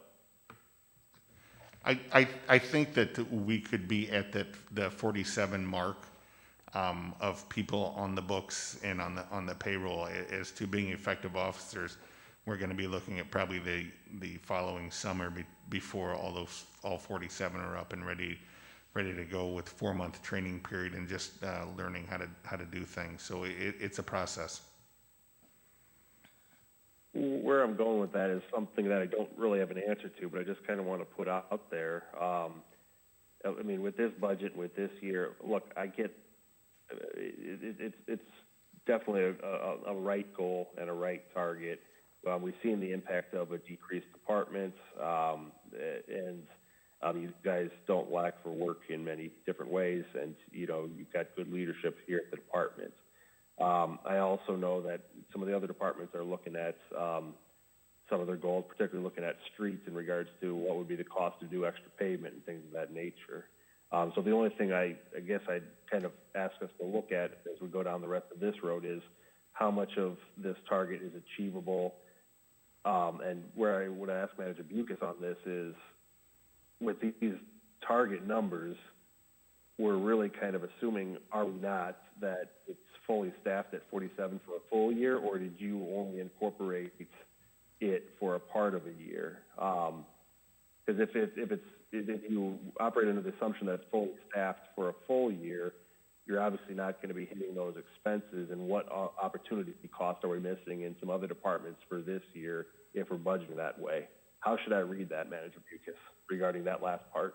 No, we budgeted for all 47 positions for a full year. I guess I'd ask then, just further on down the road, and I don't want to belabor it again tonight, but what's it actually look like if you're staffed for a portion of the year, when you expect to have those guys online and a budget accordingly, and then what opportunities would that provide you guys elsewhere, particularly, additional street projects that you've talked about or things of that nature, whatever it is, just so we can just kind of see what it might realistically look like for the expenses.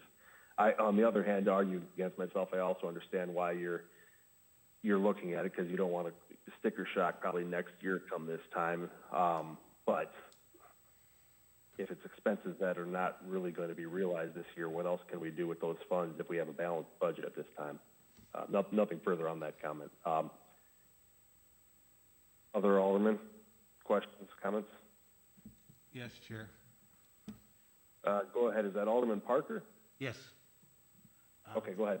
My only question's on the social worker. Have you got it like a job description? It's new and I don't understand it, so what? I do have a job description from the Palatine Police Department, and there's another one that I have on my desk. I don't recall where that one's from. I've been in and I met with the Palatine Police Department social worker and have a general idea on how their program works. And it's pretty successful at Palatine? Yeah, they've had it for 20 years. Oh, great. Thank you. Chair. Alderman Borman. Chief, would the social worker be a non-bargaining employee, AFSCME, or other? I believe they'd be a non-bargaining employee. Okay. And I had a follow-up on an unrelated topic. Go ahead. And this might be for the chief or city manager, both. The presentation about ShotSpotter mentioned that the buy-in from other community partners.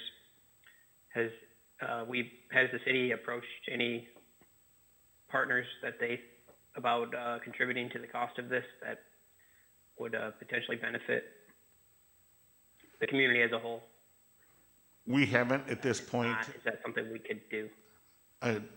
I don't recall. They came out a couple years ago. I don't recall if we approached FHN in regard to anything at that point. But to this point, we haven't gone out and reached out to other people. We can certainly try to see if there'd be any co-sponsors or anything of that nature. Yeah, I was just out of something that came to my mind was, Crime Stoppers, FHN, even the county, because they're using resources to respond to these shots fired calls. I know they're not just hiding out in the country. When there's a shots fired call, they respond, and that's resources they could be using in other locations in the county, I'm sure, if we're able to utilize this program effectively.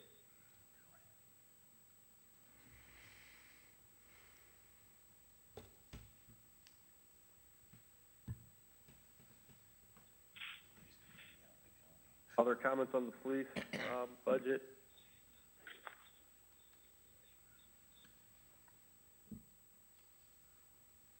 I would just note, Chief, I'm sure that this has obviously been a strange year for everybody, but I mean, I do want to commend the department at this time for operating with down numbers in a very challenging environment, and you and your guys kind of staying the course throughout this period of time. Hopefully, this budget will help provide some relief down the road, but I do want to acknowledge what you guys have gone through in this last year. I appreciate it, and then I'll pass that on. Mr. Chair?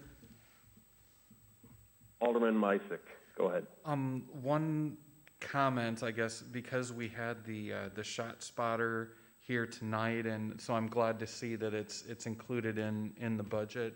Which line item was that one again? 755 software. Okay, there we go.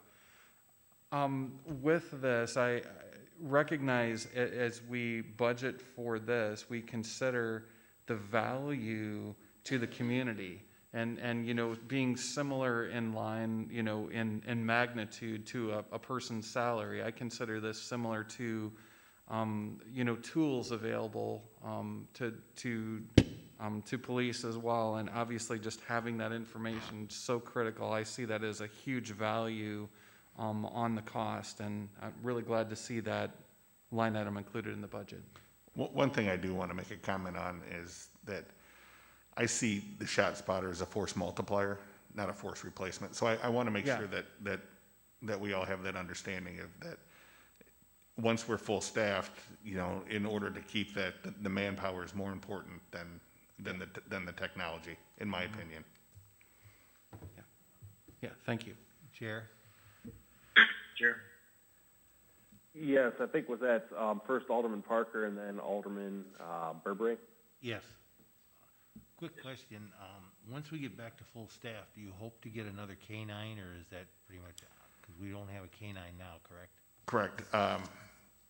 We will we'll evaluate that as we go and see where the most effective use of the resources are. Right now, we need to get people back in slant, at the SRO. Those are two, because those are going to start bringing some money back in. As long as that, the gang unit has shown real effectiveness as on the things that are going on in the street, and the shift manpower. We will address the K-9 as we go, as we get our manpower filled back up. Thank you. Alderman Burberry. Thank you, Chair. Chief Slippers, the gasoline line 636 shows an increase over projection and year to date, but it's not that much higher than the previous years. Is that just a reflection of getting 7 more officers on duty out on the streets?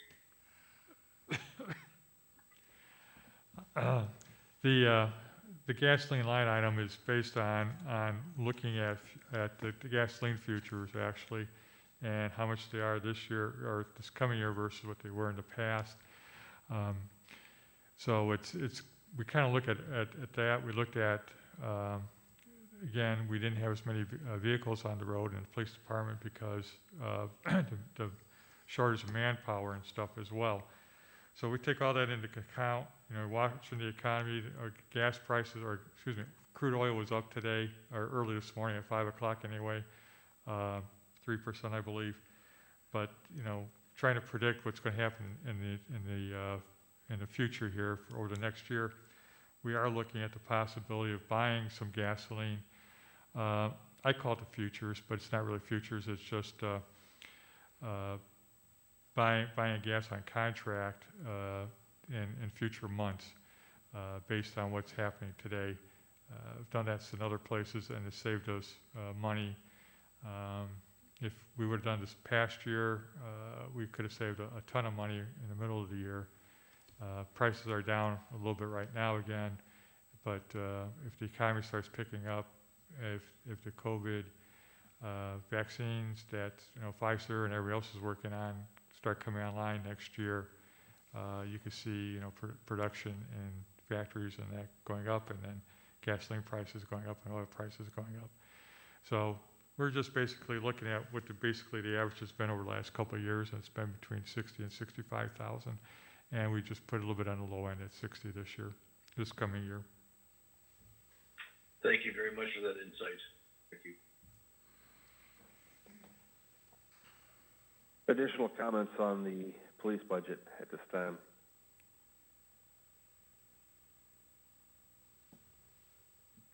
Okay, Manager Bukis, could you move on to the fire department?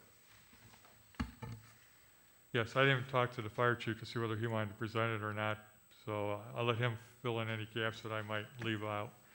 Again, we're looking at a fully funded fire department. We're down three people right now, or four, and we're in the process of hiring one. The normal cost for the pension is about $440,000. That's what we're projecting. That's line item number 462.2. Those are really the only major items I like to bring up at this time. Everything else is pretty much in line with what we've been doing in the past. Manager Bukis, looking at line, and you may have said this, I had a hard time hearing the end of what you said there.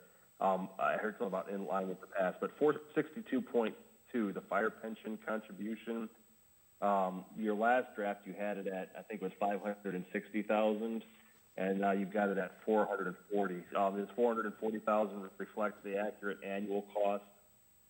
Well, it's our best guess estimate based on what we had in the last actuary. Okay, so we were just overshooting a little bit in the last budget or in the last draft. We actually there's really two actuaries that were produced. The pension funds had another actuary done after we had ours done, and so there's a little bit of a difference in both of them because theirs is a little bit later than ours was. Okay, you're comfortable with this 440 number though, but that's a good estimate. I think it is. There again, we won't know how fully funded we are in our pension system until till all the funds are fully invested. And that won't be until the end of January. But I think it's comfortable at least to keep us within the ballpark where we should be. Okay, thank you. Jumping back up on to line 431, overtime, non-bargaining. Historically, you've had at most $4,000 in cost in overtime non-bargaining. You're proposing $13,000. What's the basis behind the $9,000 increase on it? I'm gonna let the fire chief answer that one.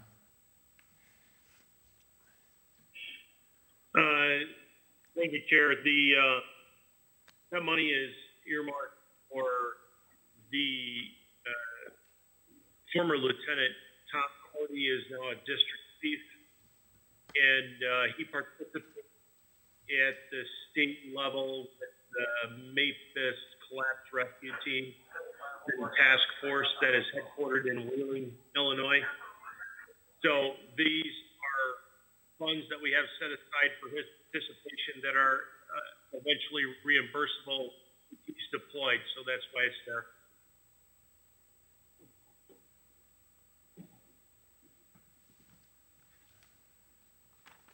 Chair. Alderman Warman. Chief, could you repeat that? It was you're breaking up a little bit. My apologies.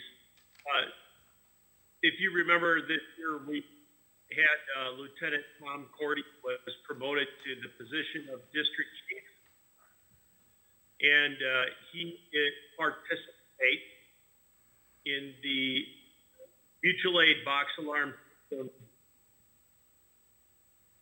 task force, the statewide task force in Wheeling, Illinois.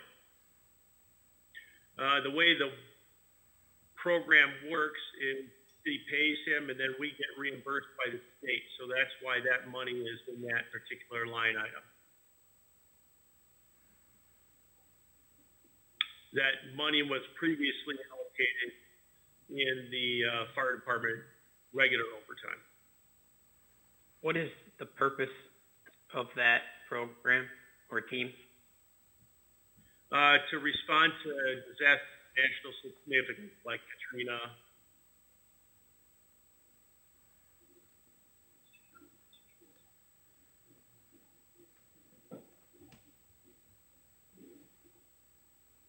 Chief, I saw a substantial jump of almost $100,000 in the projected health insurance costs. Now, I understand you might be getting back up to full staff, but what else accounts for that large of a jump? I apologize, but I'm not able to answer that question. I don't put those numbers in the budget. Okay, who would know? We were looking at a 4% increase in our health insurance in 2021. What percent? 4%. Okay, no, that's significantly higher than 4%. If we could just go back and take a look at that one. Chair, Alderperson Bradshaw?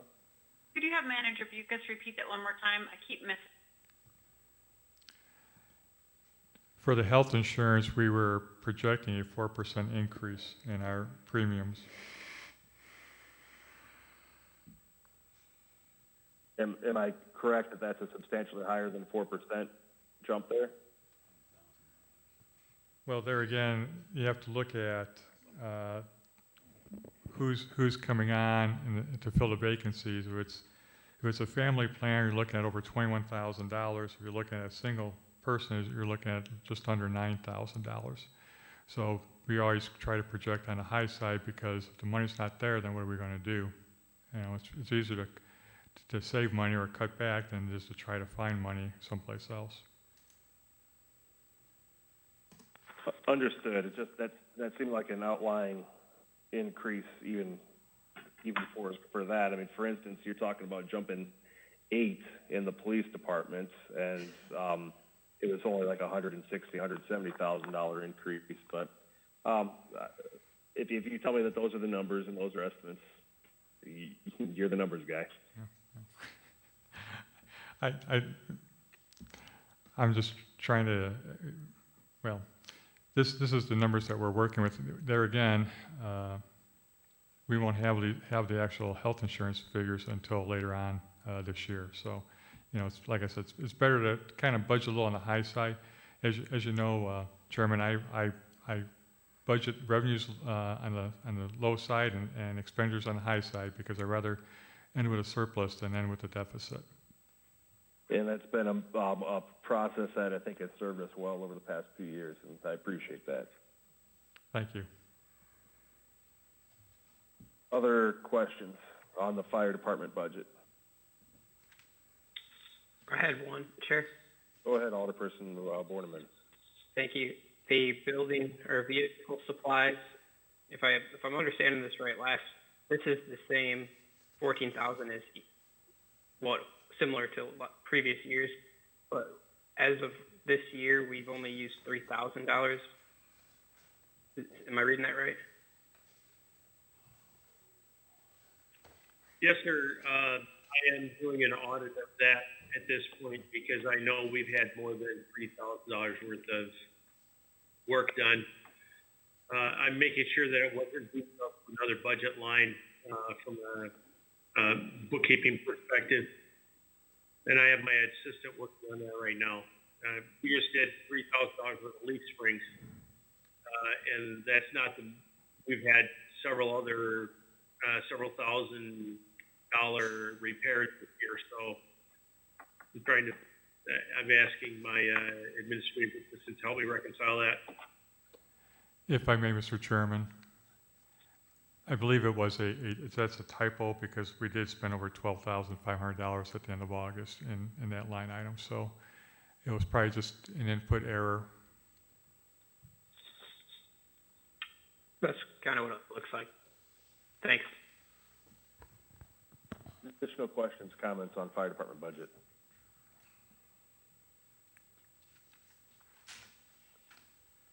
Hearing none, let's go on to the building department. Thank you, Chief, by the way. Can I jump back into that? Yeah, absolutely. The increase in health insurance, is this something we're going to revisit before the budget's approved? You said it sounds like we'll know more about the insurance later in the year. That would be 2020? No, the numbers you see here are the numbers I'm proposing that we run with. Okay.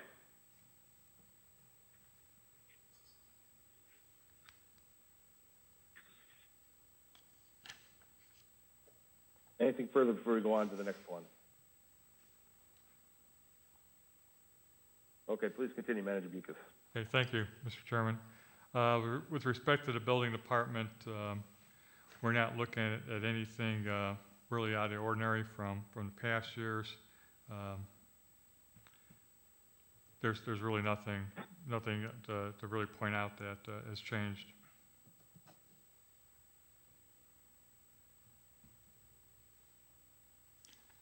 No question. That one looked very, yeah, that one looked very status quo. How about animal control?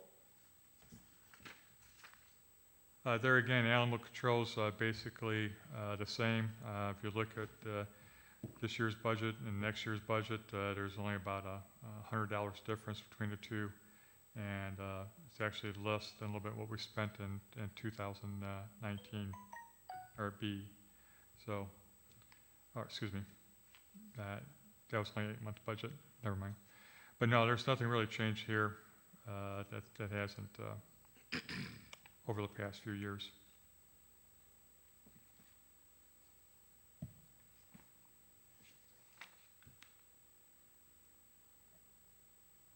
If there's no questions, I'll move on. Yeah. Okay.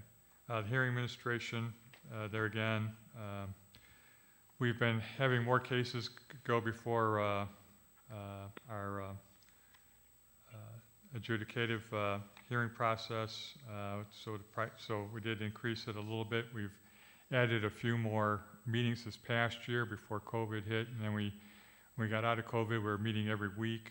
Right now we're doing every other week. Depending on what happens with COVID again, the tickets are still being issued, but we may have to scale back the number of hearings that we have if things don't start turning to the better.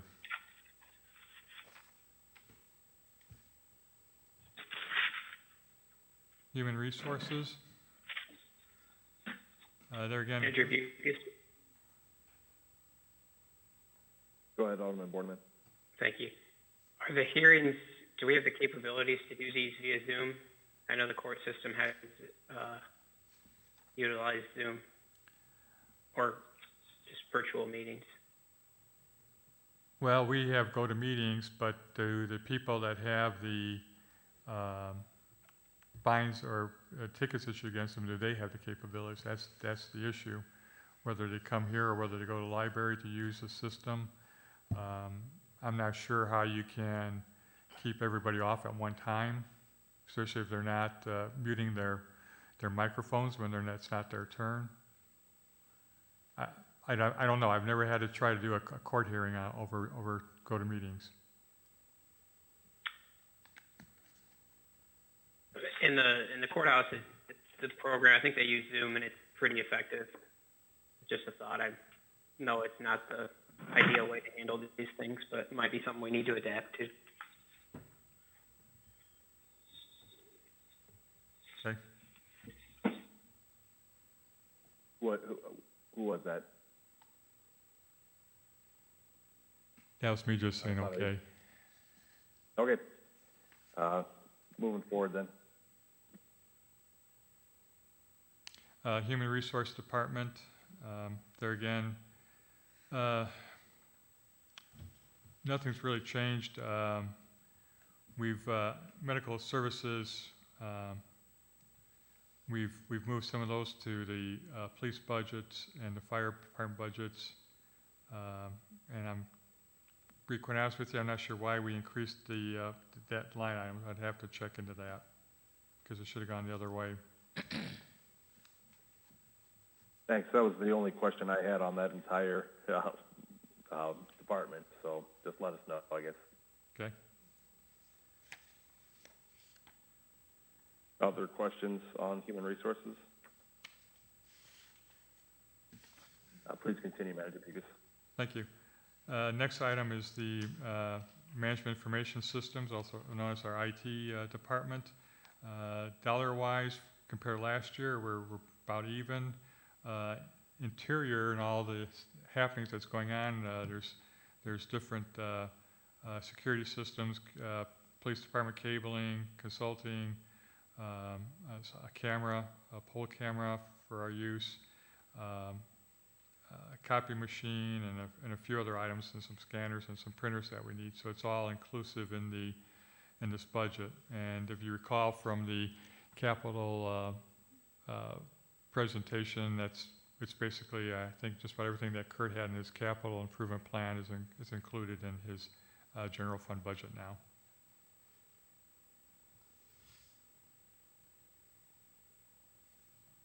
Any questions on IT?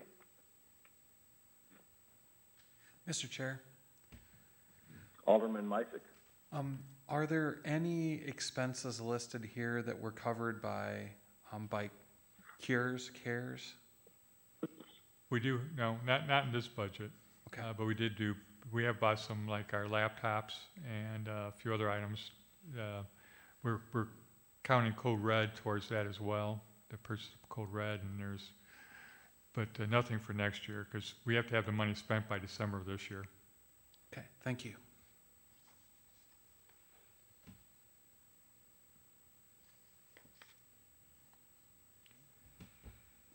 And the last one. Okay, on to interdepartmental.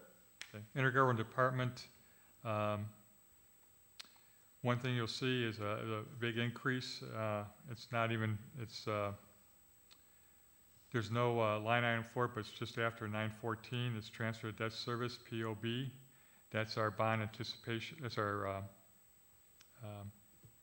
pension obligation bond, and our bond payment will be $2,897,000 that we have to set aside for that, for not actually next year, but for the year after, because of the way our property taxes are collected. We're collecting money right now that we're not putting towards the pensions because we paid off the pensions from our gas and electric tax, so we could have the money set aside for next year's payment, because come January 1st, we have to make an interest payment. So it'll be charged at this fiscal year, and we'll have to take it out of this fiscal year and then do a journal entry next year. And then our next payment is July 1st of 2021. That's another interest payment, but we won't start receiving any property taxes until after that's due. So actually what you're seeing here is the money we have to set aside for the following year, for 2021, or excuse me, for 2022, so we can make our 2022 payments, because we're almost a year behind now, and try and make those payments. We also have in here a transfer to the general fund reserve, a little over $100,000. Our pre-disaster mitigation grant match, as I mentioned earlier during grants, is $300,000, and our transfer to landfill closure of $231,000 is also included in the general fund.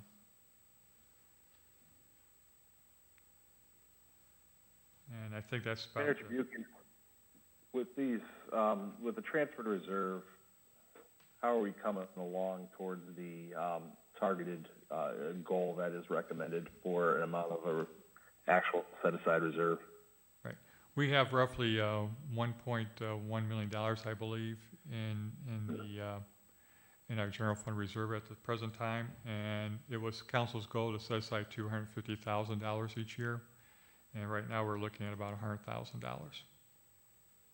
But as depending on how the year ends next year, we'll be looking at if there's money there, we'll put more in. I think this year, even though with the COVID we've been hit on a couple of areas, if we get the money from CARES as we're anticipating, we could probably put at least that $250,000 aside this year, and if you look, we're only projecting $100,000 at this time. So I think we'll make up some of that this year, and then possibly next year. We just have to see how the end of the budget year turns out. Thank you.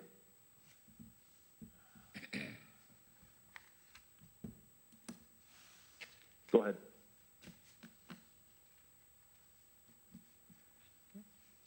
Next area would be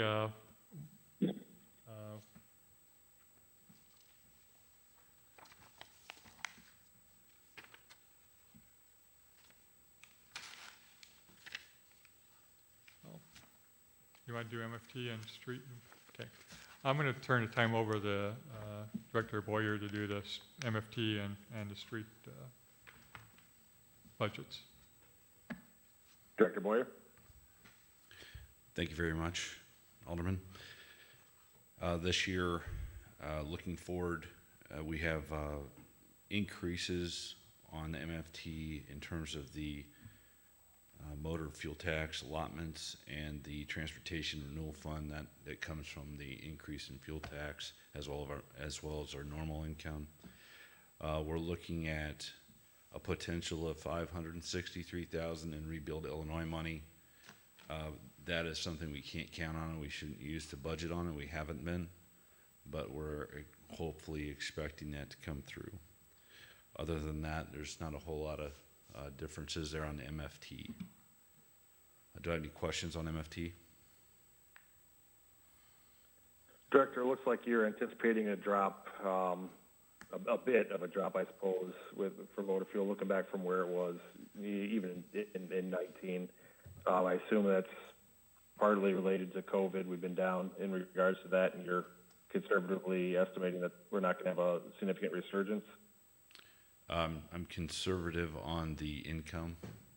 So I took what we had this year and I kind of averaged a little bit of that in for next year just in case things don't bounce back robustly in 2021.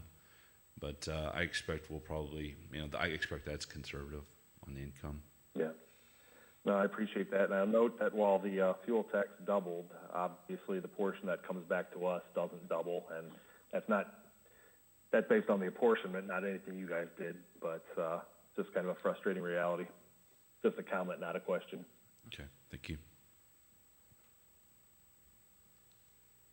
Any other questions before we move on to streets?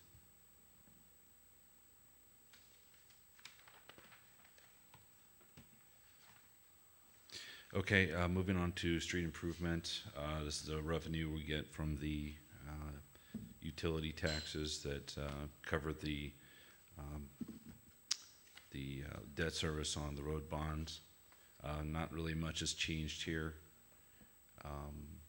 Seems like it was a pretty good option, and we're still using those road bond funds for Empire Street and new projects around town here for next year. If I don't have any questions on that, then I'm pretty much done with the streets improvement. Alderman Ross? No. Okay.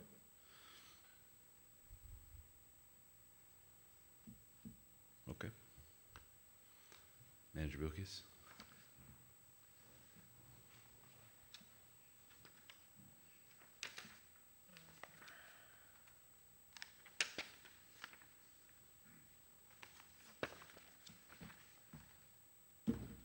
The debt service fund is basically Fund 40. It's the various bonds that we have outstanding, and we pay for all those bonds out of this account. We transfer money in from various funds and departments to make these payments. Next year, our payments are roughly $3,666,000. The general fund, also known as the transfers in corp, are a little over $3 million. The library's $127,000. The street improvement fund that we just went over is $237,000. The TIF fund's about $135,000, and then the fire improvement funds is $86,000. And then we just have our basic principal and interest payments listed. And if you look at line item 822.01, it says interest POB. As I talked about earlier, that's just interest payments on the 2020 bond that we just issued for the pensions, and our interest payments next year are $1,467,000. You take that into account with what we're projecting in our two normal costs for the fire and police pension funds, and those payments are actually lower than if we would have not borrowed the money. So we're saving money in the first year of the program.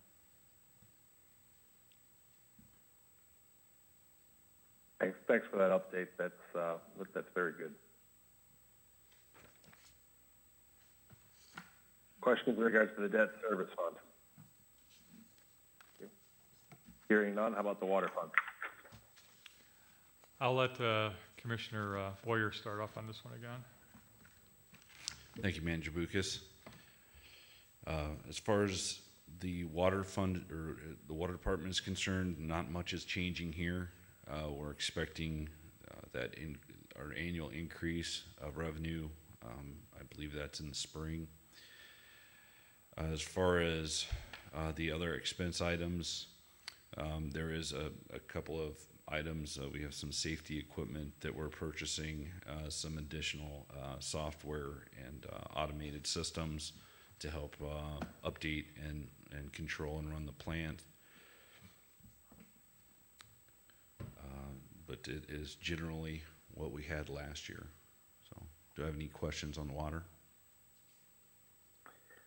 Director, from earlier today, did we indicate you guys were looking to add one in this area, or an employee, or no?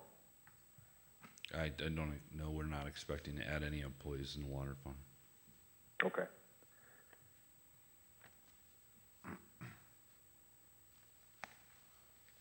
Mr. Chair. Alderman Misick. So question with the new billing software, is there any impact regarding fees and really the cash flow surrounding that? I believe there is an impact in terms of fees as far as the new Neptune 360. So we're going to that program. I don't have those specifics right in front of me. If you're interested in that, I can follow up with an email or something on the particulars of Neptune 360. Yeah, I was just curious if that was captured here in the calculations and you know where we would see that in the line. It is, and not only that, but we're also looking at trying to go to a lockbox. And we just got a proposal from U.S. Bank last week, I believe, and so we're looking at the proposal. We want to talk to them because what we're paying in bank fees right now will almost pay for the lockbox, and that will relieve a lot of work downstairs if we could do that. So, very good. Thank you. And one thing that Director Boyer didn't point out, but we made a change for budget purposes in the water, sewer, and storm. Well, it doesn't affect storm because there's only one employee. But you know there's a lot of zeros on some of the line items that deal with labor. We just lumped everything together into one and into two line items. One's general labor, another one's the overtime. We did that in all the budgets in anticipation of trying to when we merge these two with water and sewer together. We're not doing it this year because of everything that was going on with the new software, implementing new software and that. So next year we're looking at trying to combine both water and sewer into one fund. Good. Do we have any more questions on water? Then I will move on to sewer.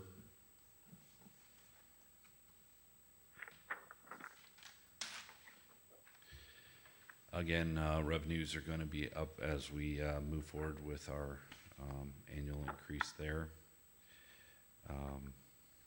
As far as projects are concerned, we have a increase on lining and manhole rehab.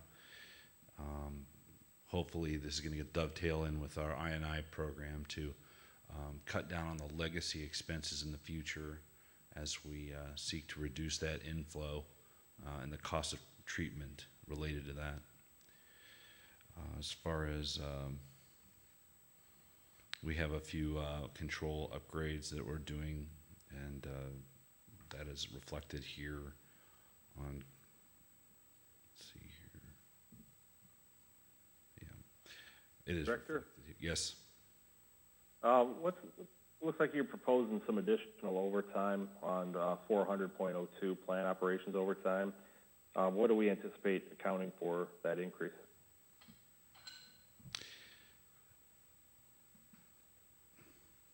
Alderman, I'll have to get back with you on that Okay. one. I don't really, overtime generally goes with, we kind of take as it comes. So I'm wondering if this has something to do with that section Manager Bukis was talking about earlier. Right, this is an area where we've combined a couple of the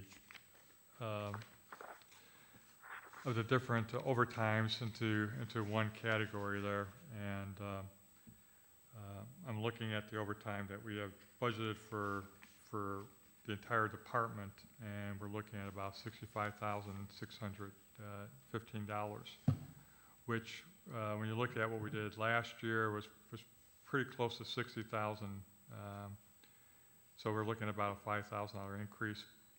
But there again, we've got a couple positions that haven't been, or we have in sewer, that's in the street. We have a light duty employee that Right. Contributes to that. We also have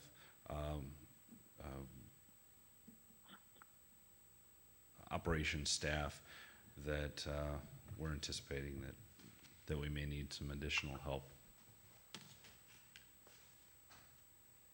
This goes with both water and sewer, and I realize in a lot of ways this is just a sunk cost, but is there any way that we can promote electronic billing more to reduce our cost and postage?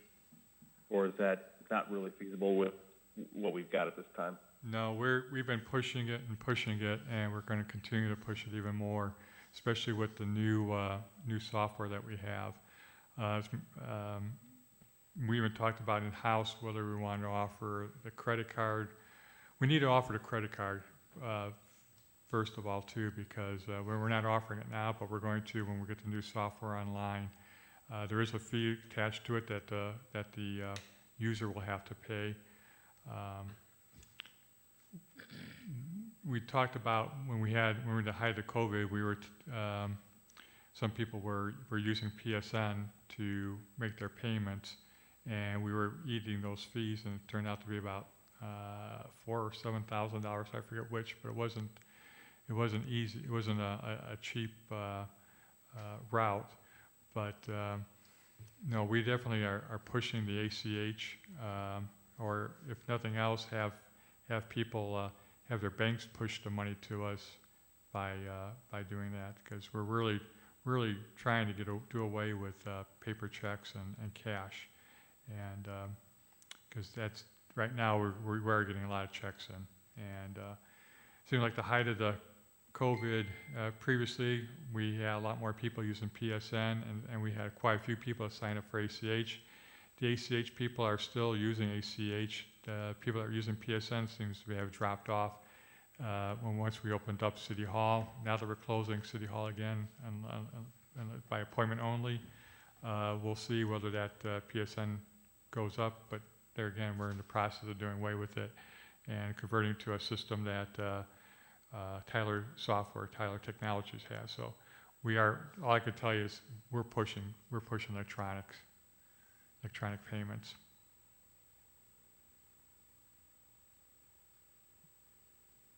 Mr. Chair. Go ahead, Alderman Busker. Yeah. Along with that, since we're on the subject of that, I'd like to just leave a note to discuss billing for the water and sewer department as opposed to any kind of reinstatement fees or anything like that they should be allowed to be acceptable with credit card payments as well for the deposit and everything. We need to look into that as well. Absolutely. We'll look into that.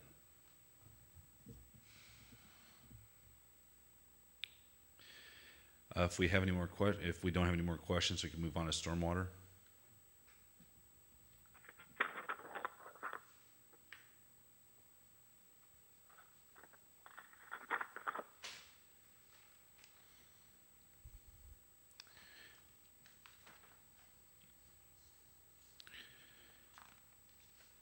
So one of the major changes here in stormwater, or not a major change, but an addition, is funding for the stormwater study. This is going to help us identify areas in town that we need to improve for detention purposes and catch basin and various other areas within the storm system. So it'll be a big help. It'll help us to tackle the stormwater issue in a more comprehensive fashion instead of sort of an ad hoc, solving the problem as we see it. But other than that, we have some extra funds set aside here for the South Sioux Basin, which is one of the basins that needs to be improved because it's not large enough to carry the volume of water during the major storm events. So. Do I have any questions on stormwater?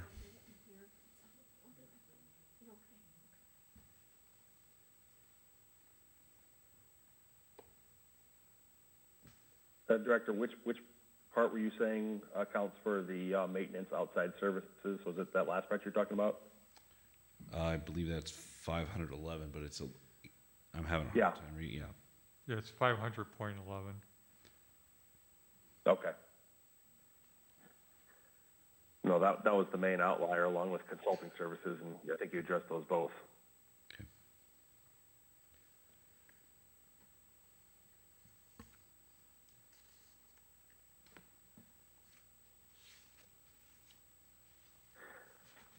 Manager Bucus, the only thing left is on the first draft, you gave a nice little summary of general fund at the end.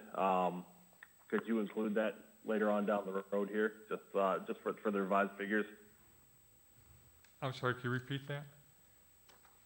In draft one you gave us, you had last page was summary of general fund. Do you mind putting something like that together for this draft two? Yes. We have it, we saw it prepared. Apologize it wasn't included in your packet. But we have it for all the funds, showing both the revenues and expenditures. If I may, Mr. Chairman, we've gone through all the budgets except for the police pension fund and the fire pension fund. We were still waiting for some information from Marquette Associates, which are our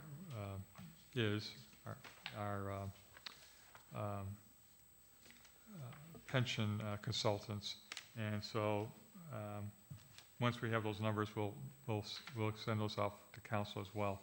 But basically, we've gone through all the budgets now.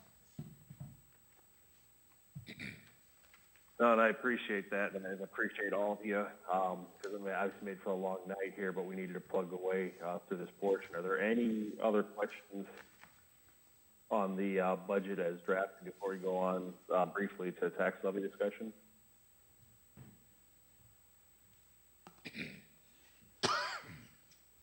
Thank you, Manager Bucus and all the department heads and for your work in regards to this aspect. Now, the next step, and I know you said you got a few things left in regards to it. Is this something that, are we going to see something next week? What's your time frame here? My goal, my plan is to have council have first reading next Monday on the budgets, and then we'll talk about the levy briefly here coming up. First reading on the levy, and then also on the tax abatements. Good. All right. So you don't need a motion in regards, but you're just going to have that on for next week, right? That's correct. Okay. Well, let's move on to number 9 then, the tax levy discussion. Manager Bucus? Looking at our levy from last year,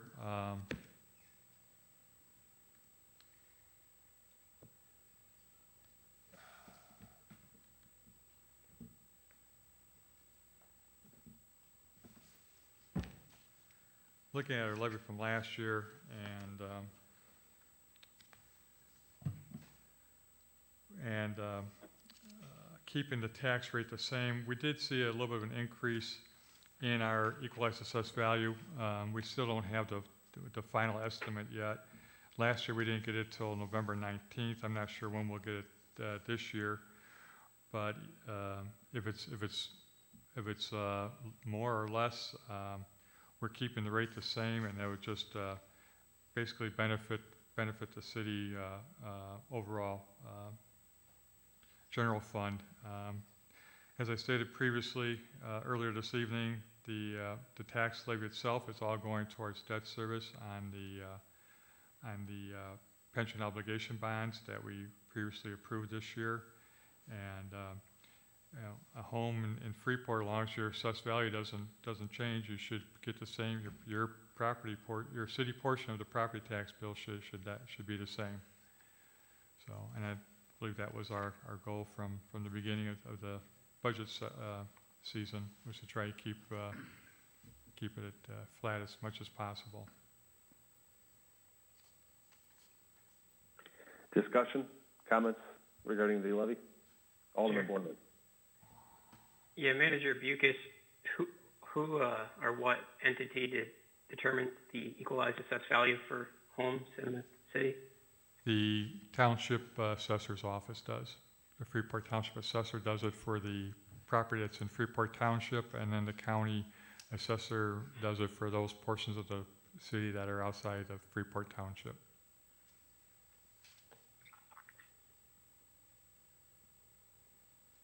Additional comments and discussion?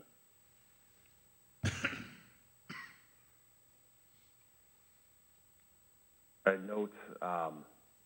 note again, keeping the rate flat, it's important in this environment where we're a small portion of your individual's property tax bill, but that said, keeping the tax rates the same on there helps, particularly in these times.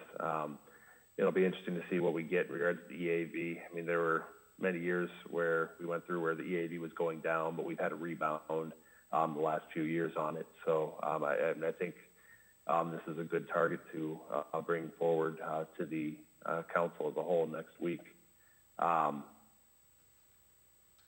Other comments and discussion? Chair. Is that Alderman Burberry? Okay. Yes, it is. Thank you. Just an observation, and I hope my observation is correct. It seems that we're basically maintaining the tax effect for each individual home, while at the same time bringing police and fire back into or close to full employment, and some major projects, sewer, water, storm sewer around the city, and we're still within budget, a balanced budget. So I think it's very positive. That's a good point.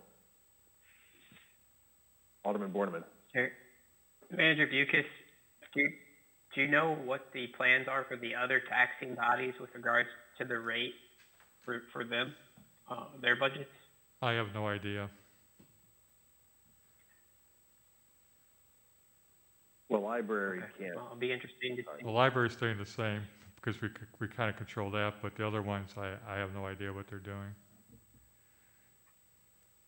The only one I heard was that the county might be taking because they're different, obviously not having home rule capability, so they're limited to a certain CPI they can take, and I think they said they were going to take that CPI, but that was just something I heard from one of the county board members. I don't know if anything's official on that. And then outside of the library, I don't know about any of the other, 5 districts in addition to us and those 2. I think the county finance committee's meeting tomorrow night to discuss their tax levy.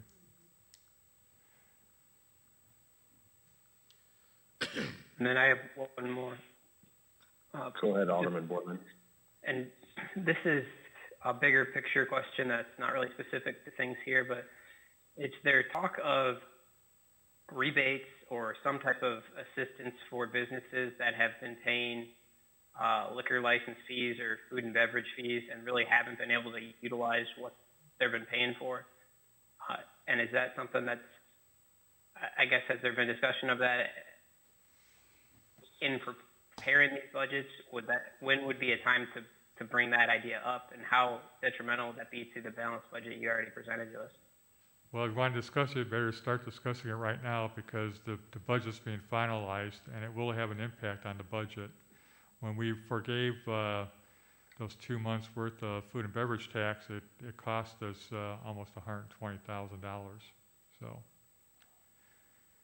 No, Manager Bucus, that was on food and beverage. If I recall, didn't we also credit them liquor license and gaming, because they were shut down at the time. Gaming's not shut down now, but didn't we credit them for 2 months of their liquor license? Yes, I had to calculate. Yeah, that's right, we did. I forgot about that, we did. What did that cost us? About 2,000 each. Yeah. If you don't know off the top of your head, I guess just at the next meeting, if you could bring back what did 2 months of credited liquor license cost us this year, and I think that'll give us a framework for Alderman Borneman's larger question, which I appreciate is what about some of these businesses with continued impact? But do you think you could have that information for us by the next council meeting? We will have it. Further follow-up, Alderman Borneman? Not for tonight, no. Do you need a motion, Manager Bucus, then to recommend that property tax rates at our next council meeting? Yes, I would appreciate it. I'll make that motion.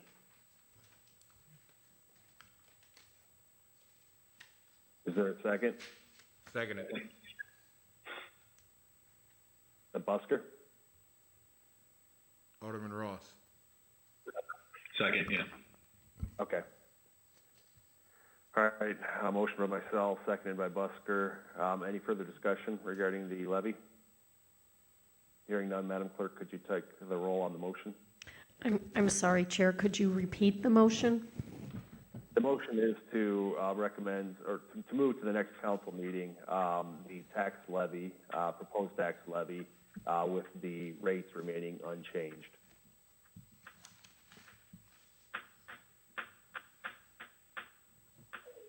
Thank you. Now the vote, McClanathan? Aye. Ross? Aye.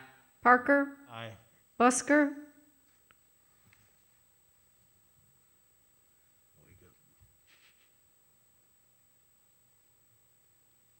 Let's take that, thank you. Brashaw? Aye. Misick? Aye. Berbere? Aye. And Borneman. Aye. Motion passes 8-0.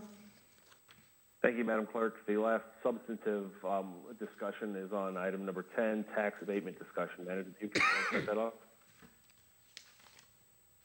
I just want to say that the way we developed the budget, we have money set aside to make all the debt service payments that are coming up either through the general fund or through the water and sewer funds or storm fund.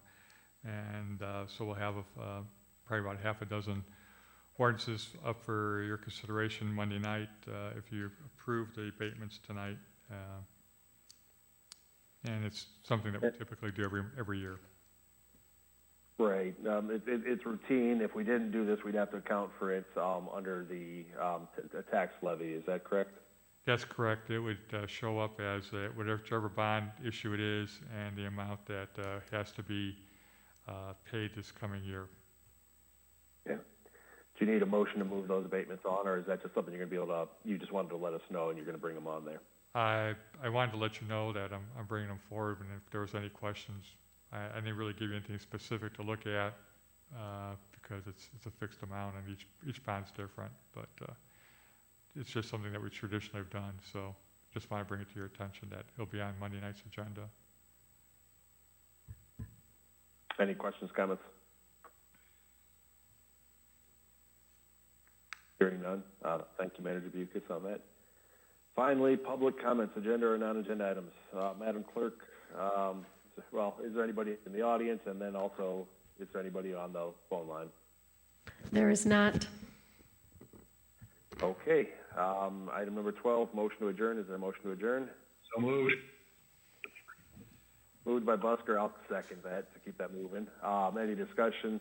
Hearing no discussion, Madam Clerk, could you take the roll, please? McClanathan. Aye.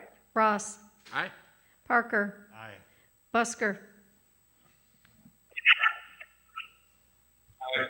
Brashaw. Aye. Misick. Aye. Berbere. Aye. Aye. Borneman. Aye. Motion passes 8-0. All right, thank you all very much for the marathon session we had to plow through this ground. I appreciate it, and we'll be in touch. Take care.